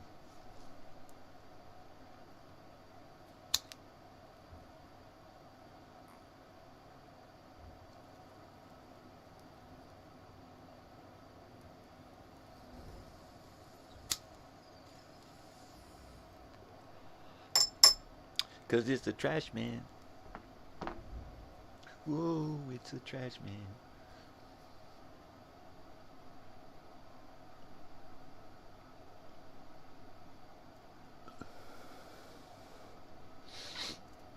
I was really bummed out last night when we couldn't sit and watch one of our old shows like MacGyver or Barnaby Jones or something because we had no internet. I was like, you know what? I got to set up a VCR and a DVD player in here because I got a million of them, right? So I need to set something up in here so that I don't have to rely on the internet, right? Because I'm sick of app TVs. I'm sick of having to wait to go through all of the opening and uploading and then searching, and then just to get something. It takes 2 minutes to get something started on TV anymore. 2 fucking minutes. And then if you're lucky, the app don't fucking freeze up or quit, and then you miss a fucking part of whatever it is you're fucking watching, right? I miss the days when you can literally pop on a button and, oh, look, it's already on the channel that I want to watch, and it's already started within seconds. What happened to that? We're slaves to this bullshit now, and we just put up with it. Oh, well, the app isn't working right. I guess I can't watch what I want to watch. Oh, well. Fuck that. Well, the internet isn't working. I guess I'm just fucked. I can't do anything now. My life stands still. Fuck that. I'm so sick of that bullshit. Oh, that shit pisses me off. And people just go with it. and keep paying for the subscriptions and keep paying for their service that sucks. You know? Why?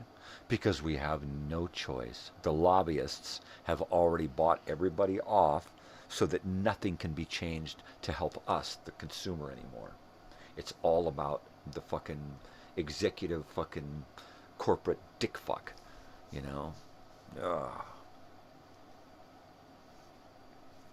Jeez.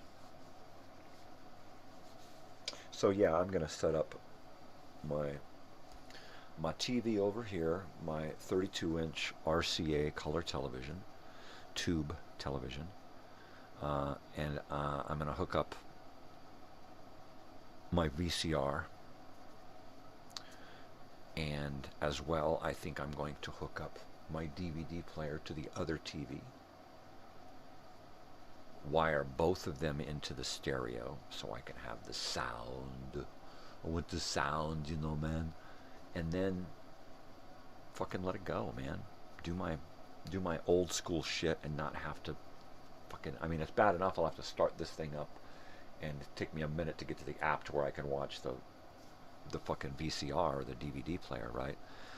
But at least I won't have to rely on the internet and that bullshit and apps, you know. Oh, the fucking apps. What's that, dude? Shut up. I hate that fucking garbage.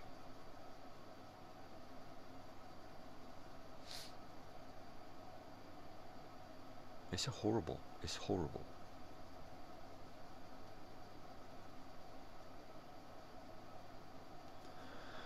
Yeah, I was kind of bummed last night that I didn't get to read as much as I wanted to before. I was just like... I was almost going to read this morning. But I thought, I got something to say. And that's just kind of boring. If anybody shows up and they just show up and I'm sitting here drinking coffee and reading, you know, that's kind of boring.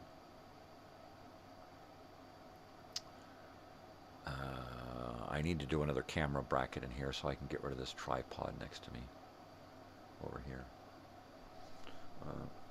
Now to clear up the floor, I can move it around and aim it in different areas if I've got it on a sliding mount on this cabinet, right? So it can kind of hang anywhere on my cabinet here and then point up and down and sideways anywhere I want it from there. And I think that'll be really cool. Have it marked for different spots. Okay, here it's marked for nighttime show. So be sure to hang it in this spot and adjust it to these coordinates on the... So I need to get that up so I can eliminate that tripod in here.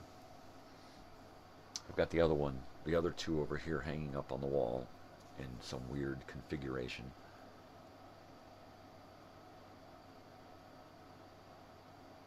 This camera here, I've got up pretty high so that it can aim down over this thing here, my console, my live console here.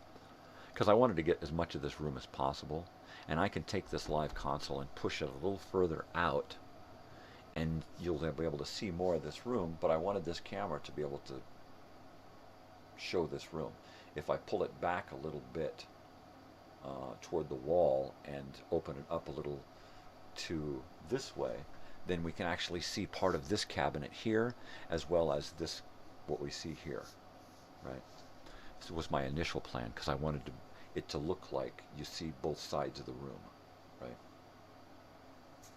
So I'm in like a little set. That's kind of what I'm shooting for. This isn't the corner of a room here. This is the room. The records here, those records end where there's a flag, and then my cabinet goes there, along that wall. So it's really a small room. So I wanted to try to get the whole room on camera, because it's like the main character of this whole thing. I was just looking up at my plants. Oh yeah, they're looking much better since I dusted them off and gave them a good soaking. I need to give them some water and mix up some fertilizer, you know. I'm gonna mix up some fertilizer for all these plants, dude. My wife's got a lot of outdoor plants. What do I do for a tree? My tree is, I don't think it either doesn't get enough water, or the animals peeing in the backyard are corrupting the roots or something. So I don't know. I don't know, man. I'm hoping that if we plant a few shrubs and bushes around in the back with little plastic guards so the dogs can't pee on them, plant some of that stuff back there, the watering of those things, the excess water will get to the tree, right? Because I hate to just turn a water hose on and set it there, because I don't know where the water's going. Is it getting to a tree? Is it going into a sinkhole? I mean, where's it going? So, yeah. And they say that watering the tree directly under the tree doesn't really do anything because the roots are going out. You gotta water outside, you know. So maybe watering our yard more often would help that tree. We're supposed to get a really wet winter, but the tree's dormant during the winter, right? Maybe it'll bring back a stronger tree in the spring. I don't know. And also this weather, the changing climate and stuff, that can't help much. But the other trees around here are looking okay. Ours seems to have a few dead spots and kind of wilting leaves a little bit. So I don't know. I don't know, man. I'm not a tree doctor.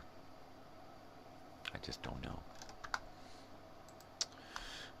Yeah. Well, I can't believe it's about 8 o'clock. I mean, it's time for me to hit the road, grab something to eat, get dressed, start getting motivated. I suppose I should try to tidy this place up a little bit, but with all that's on my plate, it's probably going to wait till this weekend, right? Because at least on Sundays, I try to clear everything out of the room, vacuum, dust, Febreze, wipe everything down, clean everything up, organize everything, make it look good. Some weeks I'm a complete miss, and I just cannot get there. Last week was real good. I cleaned it up really good with my wife's help.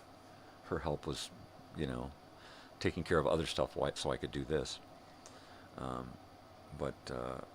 Yeah, Sunday this place is going to get a good cleaning and sprucing up.